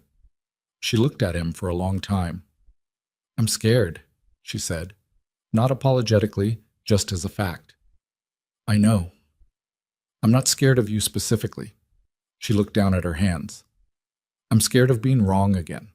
I'm scared of doing it carefully and still getting it wrong. I'm scared of... She stopped. I've spent 14 months putting myself back together. I know what the pieces look like now. I know where they go, and I don't want to hand them to someone and have them... Naomi. His voice was quiet. She looked up. I'm not Preston. I know you're not Preston. Then let me say something without you looking for the place where it stops being true. He held her gaze. I don't know what I can promise you about the future, because the future is not something I have reliable information about. I know the shop might not make it. I know I'm 31 years old and I own one suit and I drive a truck that sounds like it has opinions about hills. He paused. What I know for certain is that for 8 months you came into my shop and I looked forward to it more than I admitted to myself. And for the last 4 days I have watched you hold yourself together through something that would have broken a lot of people. And what I feel when I look at you is not pity, and it is not performance, and I do not know what to do with it except tell you it's there. The room was very quiet. Naomi looked at him with the open, unguarded face, the door from the other side face, and then she looked down at the ring on her hand, the ring that had been in a velvet box for 3 years because he hadn't known what to do with it, and she turned it once on her finger. I'm going to give this back to you, she said. His chest tightened. Not tonight, she said quickly. Tonight it stays, but when we get back to Chicago, I'm going to give it back to you. She looked up. And I want you to give it to me again. Not because we need a cover story, not because there's a wedding we have to survive. Because you want to. He held her gaze. Okay, he said. She looked at him. Okay? Yes. Something moved through her face, like relief maybe, or the thing before relief that was more frightening and more real. She looked back at the ring, then she said, I should sleep. Yes. She stood up from the couch, stood there for a moment. Then she leaned down and kissed him once, briefly, on the corner of his mouth. Not a performance, not a practiced gesture, the spontaneous action of someone who'd made a decision and was acting on it before she could think too much. And then she stood back up and went to the stairs without looking back. He sat on the pull-out couch for a long time. At 2 a.m, he was still sitting there when his phone buzzed on the coffee table. Unknown number, Savannah area code. He looked at it for a moment, then answered. Voss, Preston's voice. Quiet, clipped, without the pleasantness. The voice of a man who is either very drunk or had stripped away the surface to something underneath. Hail. I need to say something. You've said enough tonight. Just a pause. The sound of air, like he was outside. Just listen. Caleb said nothing, which was listening. She's going to hurt you, Preston said. Not on purpose. That's not who she is. But she carries everything alone, and she shuts people out when she's most afraid. And she will stand 2 feet away from you in the middle of a crisis and not ask for anything, and you will watch her struggling and not be able to reach her. And eventually you'll start to wonder if you're actually in a relationship or if you're just someone she keeps nearby because it's safer than being alone. A pause. I spent 2 years trying to get in, and I never fully made it. Caleb sat in the dark. So did you leave her, he said, or did you stop trying? Silence on the line. There's a difference, Caleb said, and I think you know which one it was. The line was quiet for a long time. Then Preston said, Take care of her, and the call ended. Caleb set the phone down. He sat in the dark house in Savannah with the pull-out couch creaking slightly under his weight and thought about what Preston had said, not dismissively, but seriously, because the man had spent 2 years with Naomi Carter and what he described wasn't nothing. It was the truth about who she was, the wall she kept, the way she moved through the world, taking care of everyone and asking for nothing, and it was not an easy thing to be on the outside of. But Preston Hale had heard that quality about Naomi Carter and called it a problem. Caleb sat with it and felt something different. He felt, with the particular quiet certainty of a man who'd spent a year learning to distinguish between things he did from habit and things he did from truth, he felt like a person who'd been given accurate information about terrain he'd already decided to cross, which was not the same thing as being warned off it. He lay back on the pull-out couch and closed his eyes. He was almost asleep when the floorboard above him moved. Naomi's room, he'd learned the sounds of the house, and then went still, and he lay there in the dark listening to the house breathe around him, and in the morning they would drive 9 hours north, and somewhere in those 9 hours or the days after them, the thing that had started on a legal pad in the back of a flower shop was going to have to be given its real name. He was still thinking about that, turning it over with the careful attention of a man who'd learned what happened when you left important things unnamed, when sleep finally arrived and took him under, and the house was quiet. The morning arrived gray and damp, the rain that had threatened all night having finally made good on it, and Caleb was in the kitchen with coffee when Claudette came downstairs and found the envelope on the counter. It was the white envelope, the one Naomi had set on his shop counter 8 nights ago with her hand flat on top of it. She'd brought it with her. He'd seen it in the front pocket of her canvas bag and hadn't asked about it, and now it was on Claudette's kitchen counter with a single line written on the front in Naomi's handwriting. Not payment, not anymore. Claudette looked at it for a long time. Then she looked at Caleb. "She gave it back to you?" Claudette said. "She left it there," he said. "I don't know if that's the same thing." Claudette looked at him with the measuring expression he'd gotten used to, and then she did something he hadn't seen her do before. She smiled, small and private, the smile of a woman who was allowing herself to believe something she'd been afraid to. "Coffee's fresh," he said. "I can see that." She poured herself a cup, stood at the counter across from him. "She's going to make it difficult, you know, not deliberately. She doesn't know how to do it any other way." "I know. You say that like it's easy." "I say it like I've thought about it." Claudette looked at him. "And you're still here."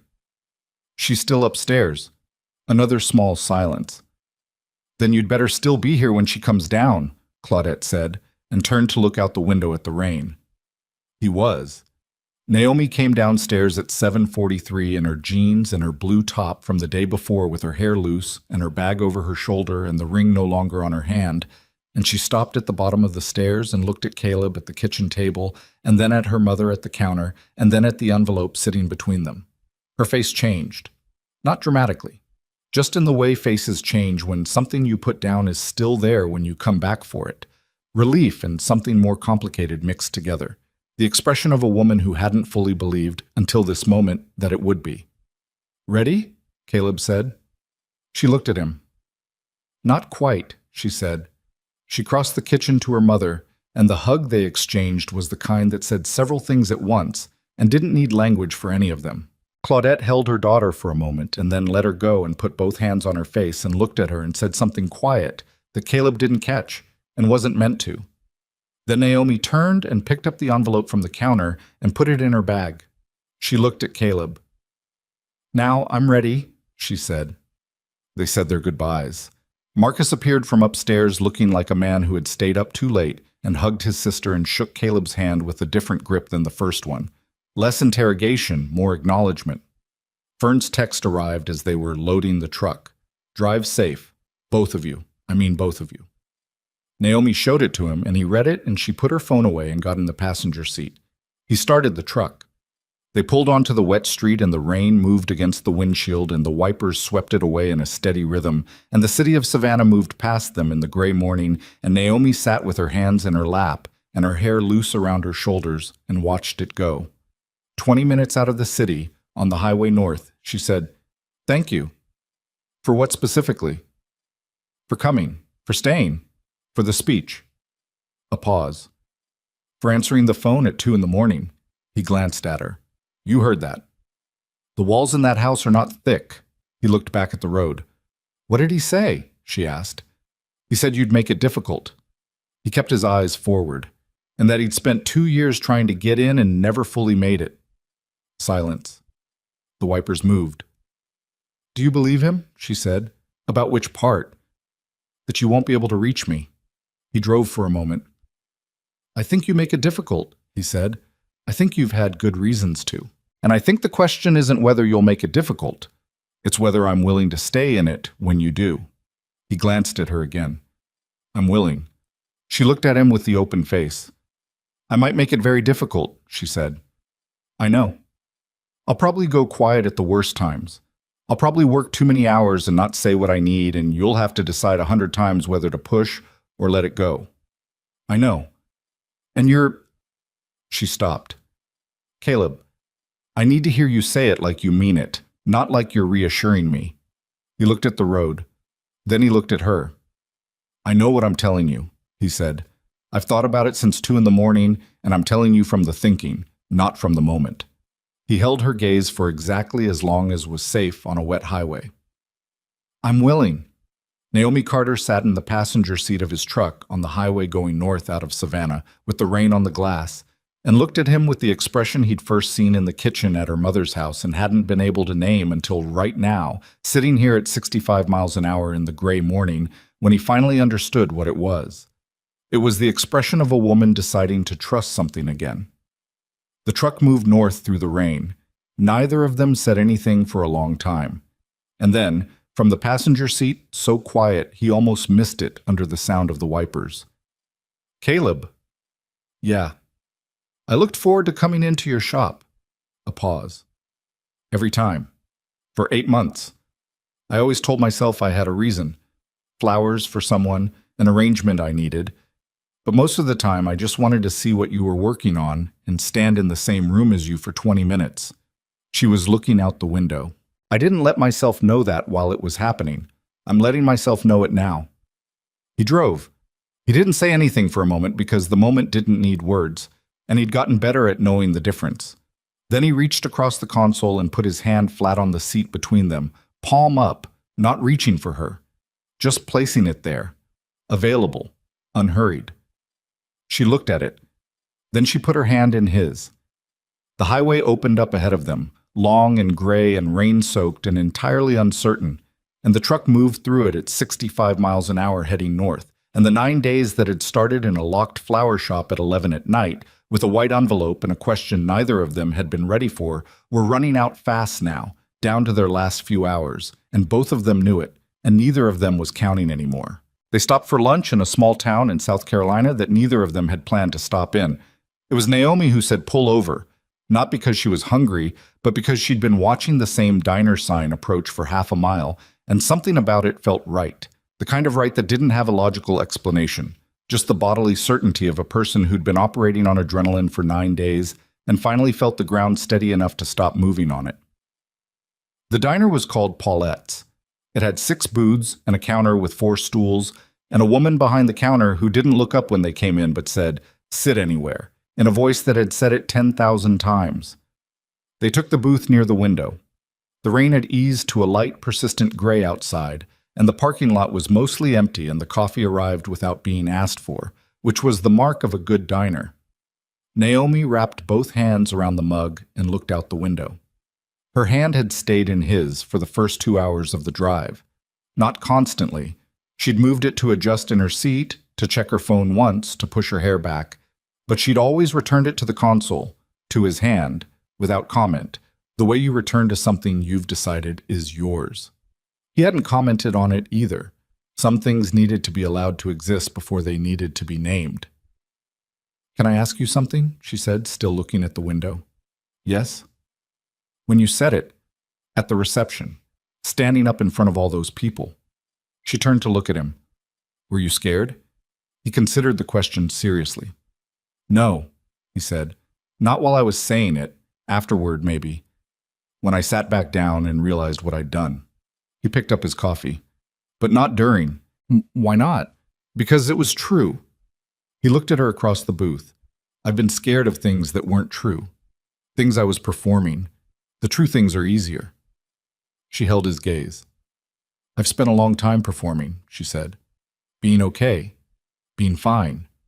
Being the nurse who holds it together, and the daughter who doesn't make things harder, and the woman who—" She stopped. She looked back at the window. The woman who is grateful when someone chooses her and terrified when they leave, and both of those things in that order every single time. And now? She was quiet for a moment. Outside, a truck moved through the parking lot and turned back onto the highway. "Now I don't know," she said, which is the most honest thing I've said in a long time, She looked back at him. I've been telling myself a story about what I am for 14 months. The woman who survived, the woman who rebuilt, the woman who is fine, who is strong, who doesn't need anything. She paused. I think some of it is even true. I think some of it is the story I told because the alternative was sitting with how much it cost me. He waited. Preston didn't just take the relationship, she said. He took my best friend and my idea of my own judgment and my confidence in my ability to read a room and know when something was real. She set down the coffee mug with a controlled precision that he recognized, the small, deliberate acts of a person managing something large. I stopped trusting what I felt. I stopped trusting that what I saw was what was there. And then I walked into a flower shop and started looking forward to it every week, and I told myself it was the flowers. It wasn't the flowers. I know that now. She looked at her hands. It took me an embarrassingly long time to know it. The food arrived. Eggs, toast, hash browns, the specific grace of a diner that didn't overthink anything, and they ate in the comfortable quiet of two people who'd run out of the need to fill silence, which was its own kind of intimacy. Halfway through his eggs, Caleb said, I need to tell you something. She looked up. The shop, he said. October was bad. September was bad. I've got about 4 months of runway left before I have to make some decisions. He said it evenly, without drama. I'm not telling you because I need you to fix it. I'm telling you because you told me something true and I want to tell you something true back. He looked at her. I'm not sure Heart and Bloom makes it. I'm working every angle I can see, but the margins in retail flowers are brutal, and I'm one slow season from a conversation I don't want to have. She looked at him for a long moment. Why didn't you take the $500? She said. Because it wasn't right. Even when you needed it. Especially then. She held his gaze and something moved in her expression. Respect maybe, or the more complicated thing that came after respect. We'll figure it out, she said. You don't have to. I'm not offering to fix it. I'm saying we'll figure it out. She picked up her fork. That's different. He looked at her. Okay, he said. She ate a piece of toast. I know a woman in River North who runs a corporate event business. She's been looking for a consistent floral supplier for client events. I've been to 3 of her things, and the flowers were always wrong. Too formal, too expensive, nothing that felt personal. She said it practically, without looking up from her plate. I can introduce you if you want. He was quiet for a moment. You've been thinking about this, he said. I think about things. She glanced up. It's a problem I can see a solution to, so I'm offering the solution. She paused. Don't make it strange. He laughed. It came out sudden and real, and she looked at him with a slight smile that was also real, and the diner was warm and the rain was outside and the 9 days were almost over, and neither of them felt the need to say that directly. They were back on the highway by 1 in the afternoon. The rain cleared somewhere in North Carolina, and the sky went the pale-washed blue of a day that had spent itself and was now just existing. Naomi fell asleep in the passenger seat around 2 o'clock, her head turned slightly toward the window, and her hands loose in her lap, the canvas bag at her feet. He drove.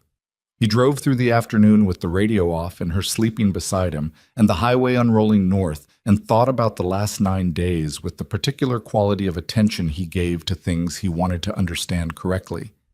Not idealize. Understand. What had happened at the reception, the speech, the 200 people, the silence before the applause. He'd played it back a dozen times since it occurred, and he understood it better now than he had in the moment. In the moment, it had felt like the only available action. Standing up in a room full of people and saying the true thing because the alternative was sitting beside her and watching someone use a microphone to reduce her, and he could not sit beside Naomi Carter and let her be reduced. That was the simplest explanation of himself he'd ever arrived at. He glanced at her sleeping. The ring was not on her hand. She'd taken it off before they left Claudette's house, and he didn't know where she'd put it. The canvas bag, probably, the front pocket. And she'd said she would give it back to him and ask him to give it to her again. And she'd meant it, and he'd meant okay, and that was the agreement, and he was going to hold it. He drove. They crossed into Illinois at 6:40 in the evening, and Naomi woke up as they did. Not from any external signal, just the internal clock of a woman who'd driven this road before and knew where she was, even in sleep. She sat up and looked out at the flat, dark farmland and said, "Almost." And he said, "About 90 minutes." And she nodded and fixed her hair with her hands and looked for her water bottle in the bag. "I need to tell you something," she said. "You already told me several things today. This one I haven't said yet." She found the water bottle and drank. "When I came to your shop that night, with the envelope," she capped the bottle. "I'd been sitting in my car outside for 40 minutes before I got out." He glanced at her. "You told me 10. I lied." She looked at the road ahead. "I drove there and parked and sat there for 40 minutes arguing with myself about whether I was insane, whether it was the most humiliating thing I could possibly do, whether you would laugh or feel sorry for me or just look at me the way people look at you when you've confirmed what they suspected, which was that you're exactly as desperate as you seem." She paused. "I had the car in reverse 3 times. What stopped you the 3rd time?" She was quiet for a moment. "I thought about Preston's face," she said, "the expression he'd have if I walked into that wedding alone, not angry, not triumphant, just the specific kind of settled satisfaction of a man who knew exactly how things would go." She looked at her hands. "I couldn't stand the idea of giving him that." "So it was spite." "Partly." A pause. "And partly—" She stopped. "Partly what?" She looked at him. "Partly because in 40 minutes of sitting in that car arguing with myself, the only person I wanted to ask for help was you." She said it simply. "Not a friend, not my brother, not someone from work. You." She looked back at the road, and I didn't know what to do with that information, so I told myself it was just because you were convenient, and I got out of the car. The highway moved under them. "And was I?" he said. "Convenient?" She gave him a look that was approximately withering. "You know you weren't." He kept his eyes on the road, but he felt the shape of the evening settling around them, the way the day had moved from the rain in South Carolina to the pale afternoon to this, the flat Illinois dark, the lights of oncoming cars, her voice in the cab of the truck saying the things she'd been carrying since a parking lot 11 days ago. "Caleb." Her voice was quieter. "Yeah. I'm going to need you to be patient with me." She wasn't looking at him. She was looking at the dark farmland going past. "Not with the big things, with the small ones. The way I go quiet when I'm scared. The way I say I'm fine when I'm not. The way I will probably work a double shift the first time something between us gets difficult because it's easier to fix other people's problems than sit with my own."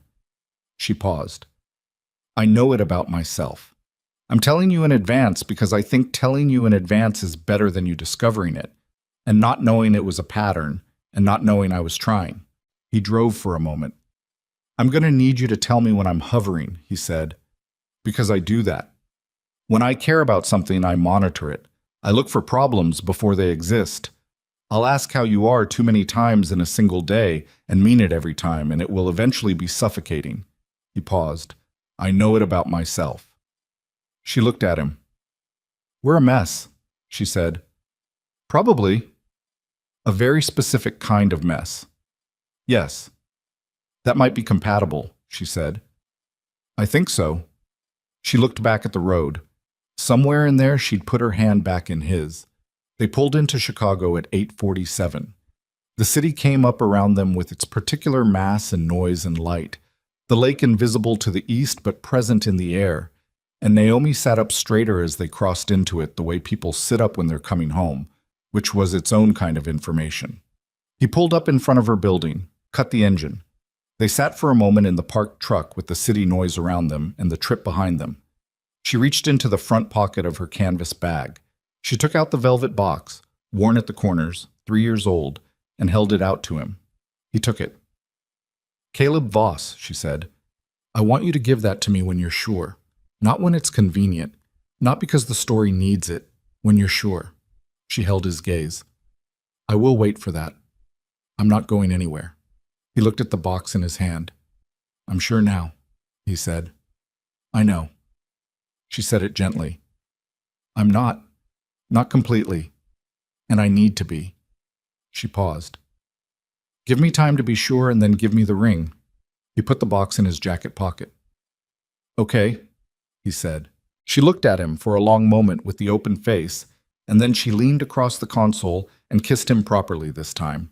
Not the corner of his mouth, not brief, but careful and real and deliberate. The kiss of a woman who was making a choice and knew she was making it. When she pulled back, she looked at him. The shop, she said. Tuesday. I'll bring coffee. I open at 8. I know when you open. She picked up her bag. I've been coming there for 8 months. She got out of the truck. He watched her go through the lobby door with her suitcase and her canvas bag, and her hair still loose around her shoulders, and she didn't look back, and he didn't expect her to. And this time, the not looking back felt different than it had 11 days ago in front of the shop. It felt like a woman who knew where she was going. He drove home. The next weeks were not a montage. They were not a series of easy moments strung together by the logic of feeling good. They were specific and irregular and occasionally difficult in the particular ways both of them had warned each other about in the truck on the highway through Illinois. Naomi came to the shop on Tuesday with 2 coffees from the place 3 blocks over that she'd apparently been going to since before he knew her. And she sat on the stool behind the counter while he worked on a funeral arrangement for a woman named Clara who had died at 89 and whose daughter had called crying and asked for white hydrangeas because those had been Clara's favorite. He worked and Naomi drank her coffee and told him about a patient who had recovered from something the odds had said he wouldn't, told it in the way she told stories about the hospital, with the specific detail of someone who paid close attention to things other people walked past. The patient's name, the nurse who'd been there for the critical hour, the look on the man's face when he understood he was going to be okay. He listened and worked. At some point, she'd come around the counter and was standing beside him, not helping exactly, just proximate, watching his hands. "You're good at this," she said. "It's not complicated." "Most things that look uncomplicated are." She watched him trim the stems. "What are you thinking about when you do it?" He considered the question.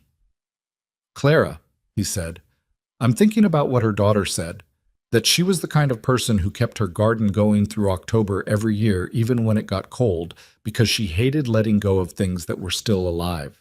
He placed the last hydrangea. "So I'm making something that looks like it's still alive." Naomi looked at the arrangement. "That's going to make someone cry," she said. "It should. Clara deserves to be cried over." Naomi was quiet for a moment. "You do that," she said.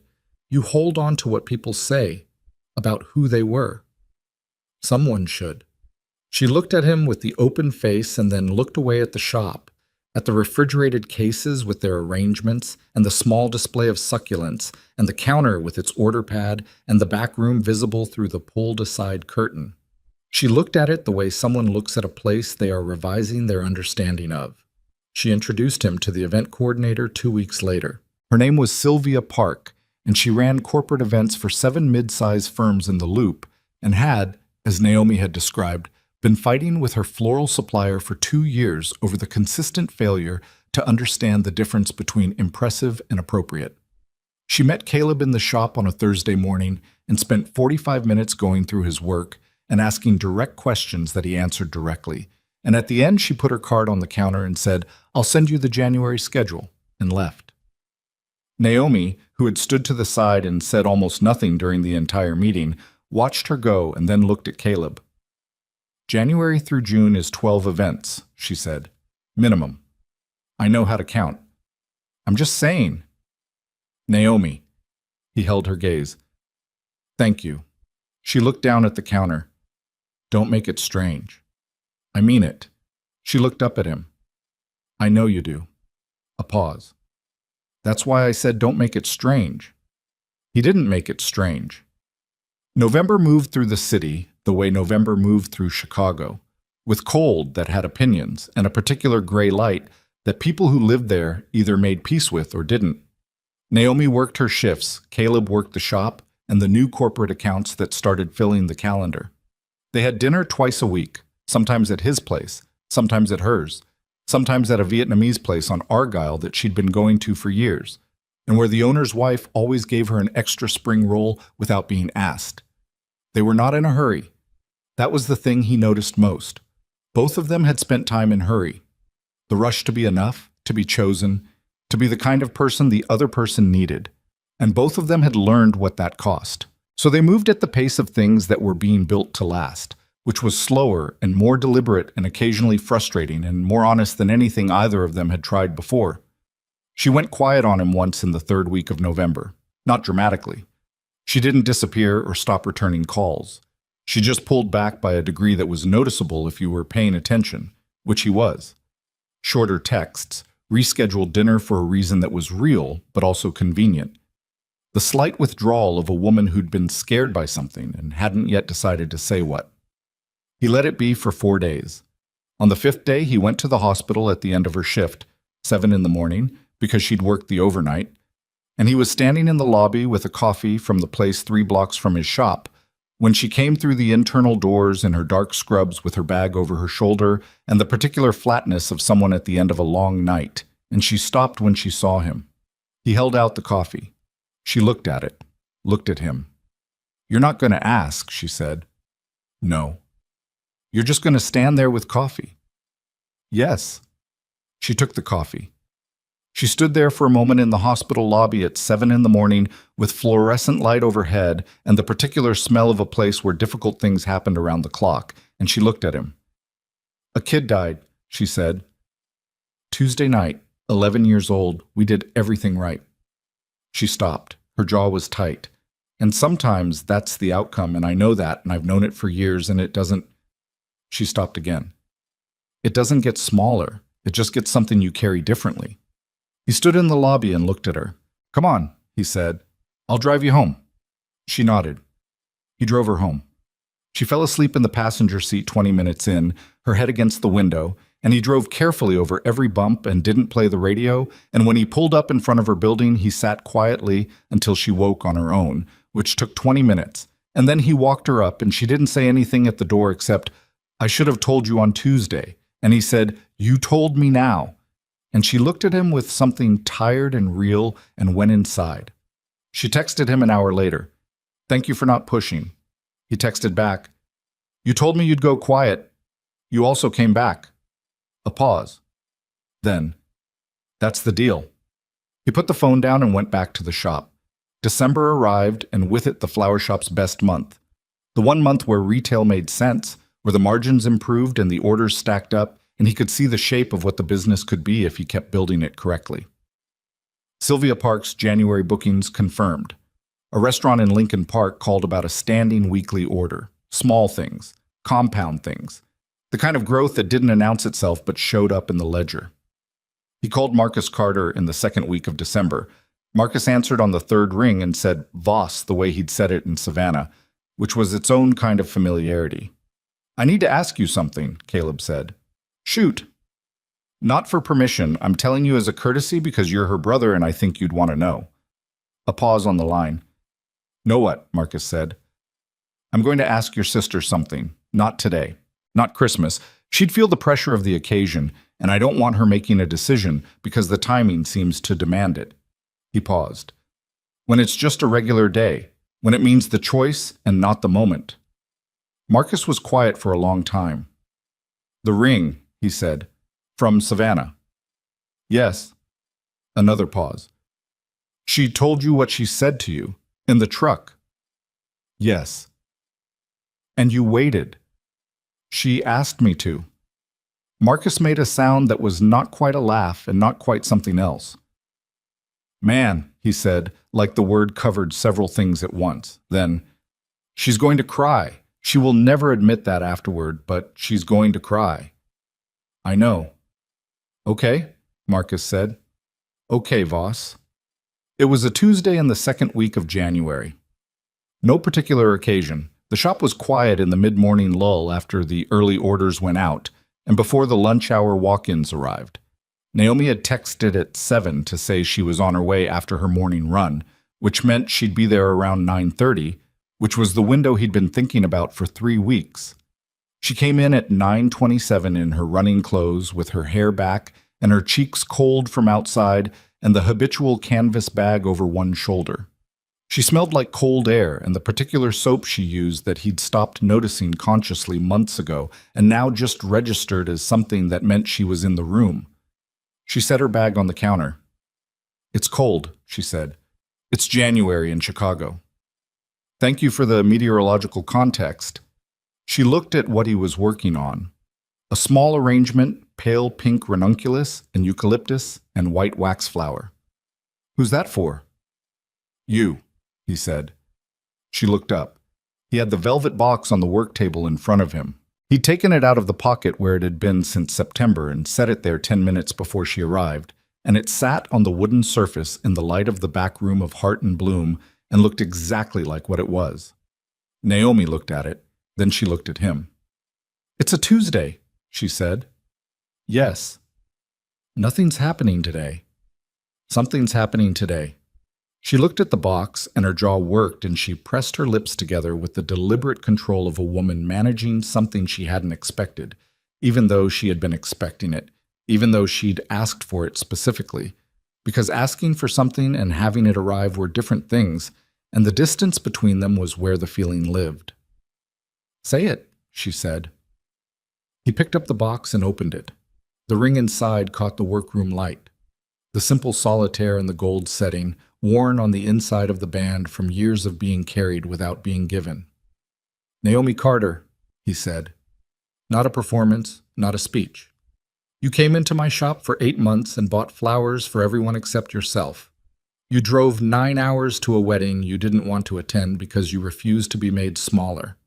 You sat in a car for 40 minutes and then got out and knocked on a locked door." He held her gaze. "You are the most honestly good person I have encountered, and I would like to stop being without you." She was looking at him with the open face, the door from the other side face. Her eyes were bright. "I told Marcus I wouldn't cry," she said. Her voice was controlled and completely unconvincing. "I didn't tell Marcus anything about crying. He knew I'd cry." She exhaled. "I hate that he knew." "Naomi." "Yes." She said it before he asked the question, then seemed to realize that and said it again, differently, slower, from somewhere more deliberate. "Yes." He took the ring out of the box and picked up her left hand. Her fingers were cold from outside, still cold, and he held them for a moment before he put the ring on, warming them first, and she looked at his hands on hers with the expression of a woman who was memorizing something. The ring settled on her finger. It fit the same way it had in Savannah, slightly loose, a fraction imperfect. She looked at it for a long moment. Then she looked up at him. She crossed the distance between them and put her arms around him, and he held her in the back room of the shop with the ranunculus arrangement on the work table and the refrigerator humming and the street sounds coming through the front of the building. And she was warm from the inside, even though she'd just been out in the January cold, and he felt the slight shake in her breathing that she would have described as she was not crying, which was her prerogative. "The ring still needs to be sized," she said into his shoulder. "I know. We can go this week." "It's going to cost something." "I know. You just agreed to a financial commitment." "I've made worse decisions." He held her. "This is not one of them." She laughed, quiet and real, and muffled against his shoulder. They stood there for a while. Eventually she pulled back and looked at the ring and then at the ranunculus on the work table. "Those are for me," she said. "Yes." She picked up the arrangement and looked at it the way she'd looked at arrangements in this shop for 8 months, with the attention of someone who noticed things other people walked past. "Pink ranunculus," she said. "You always looked at them when you came in. You never bought them for yourself." She looked at the flowers for a moment. Then she set them back on the table and looked at him with the open face, and the open face now had something it hadn't had in Savannah, something it hadn't fully had in the truck, or the diner, or the hospital lobby, or any of the in-between Tuesday mornings. It had settled. It had the look of a face that had found the ground under it and was no longer checking whether it held. She looked like someone who had survived the worst of herself and come out knowing what she was made of. He thought she was the most real thing he'd ever been in a room with. "I have a shift at 3, she said. "I know." "So we have until 2. "Yes." She looked at the shop around her. The cases, the counter, the small succulents in their display, the order pad on the register, the curtain between the back room and the front. She'd been in this room dozens of times, and now she looked at it differently. The way you look at a place when it has become part of the architecture of something larger. Near the register, in a small clear vase that Caleb had put there in October and left there, was the white envelope.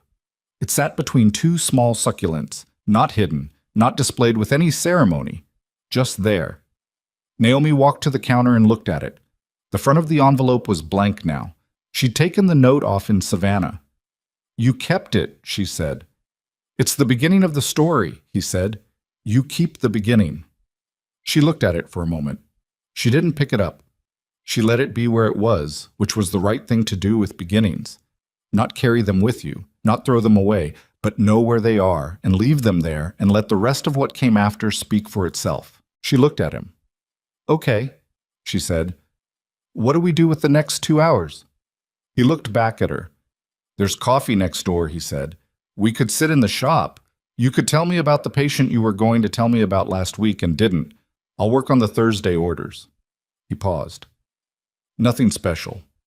"Nothing special," she repeated, like she was testing the weight of it. She picked up the ranunculus arrangement from the work table. "These are coming home with me," she said. "I made them for you." "I know." She held them against her chest with one arm and looked at him with the settled face, the ring on her finger catching the workroom light. "First time I've bought flowers for myself in as long as I can remember." "You didn't buy them. I made them for you." "First time I've kept flowers that were for me," she amended. He looked at her. She looked back. Outside, the January street went on being January, sun, cold and different, doing what it did regardless of what happened inside the buildings along it. The shop hummed and held its warmth, and the eucalyptus smelled the way it always smelled, and the city outside was enormous and loud, and entirely unconcerned with the two people inside a small flower shop on an ordinary Tuesday morning who had managed, through a legal pad and a white envelope and 9 days in Savannah and 4 months of regular Tuesdays, to find the shape of something real. Neither of them said anything else for a moment. There was nothing left to say that the room wasn't already saying. Naomi Carter stood in heart and bloom with pink ranunculus against her chest and a ring on her finger and her running shoes still damp from the January cold outside. And she was not performing, and she was not managing, and she was not the woman who sat on a kitchen floor for an hour and then went to work because she wasn't going to call in sick. Though she was also still that woman, would always be that woman, because the things that broke you and the things that built you were often the same things seen from different distances. She was just herself. And that was, it turned out, exactly enough.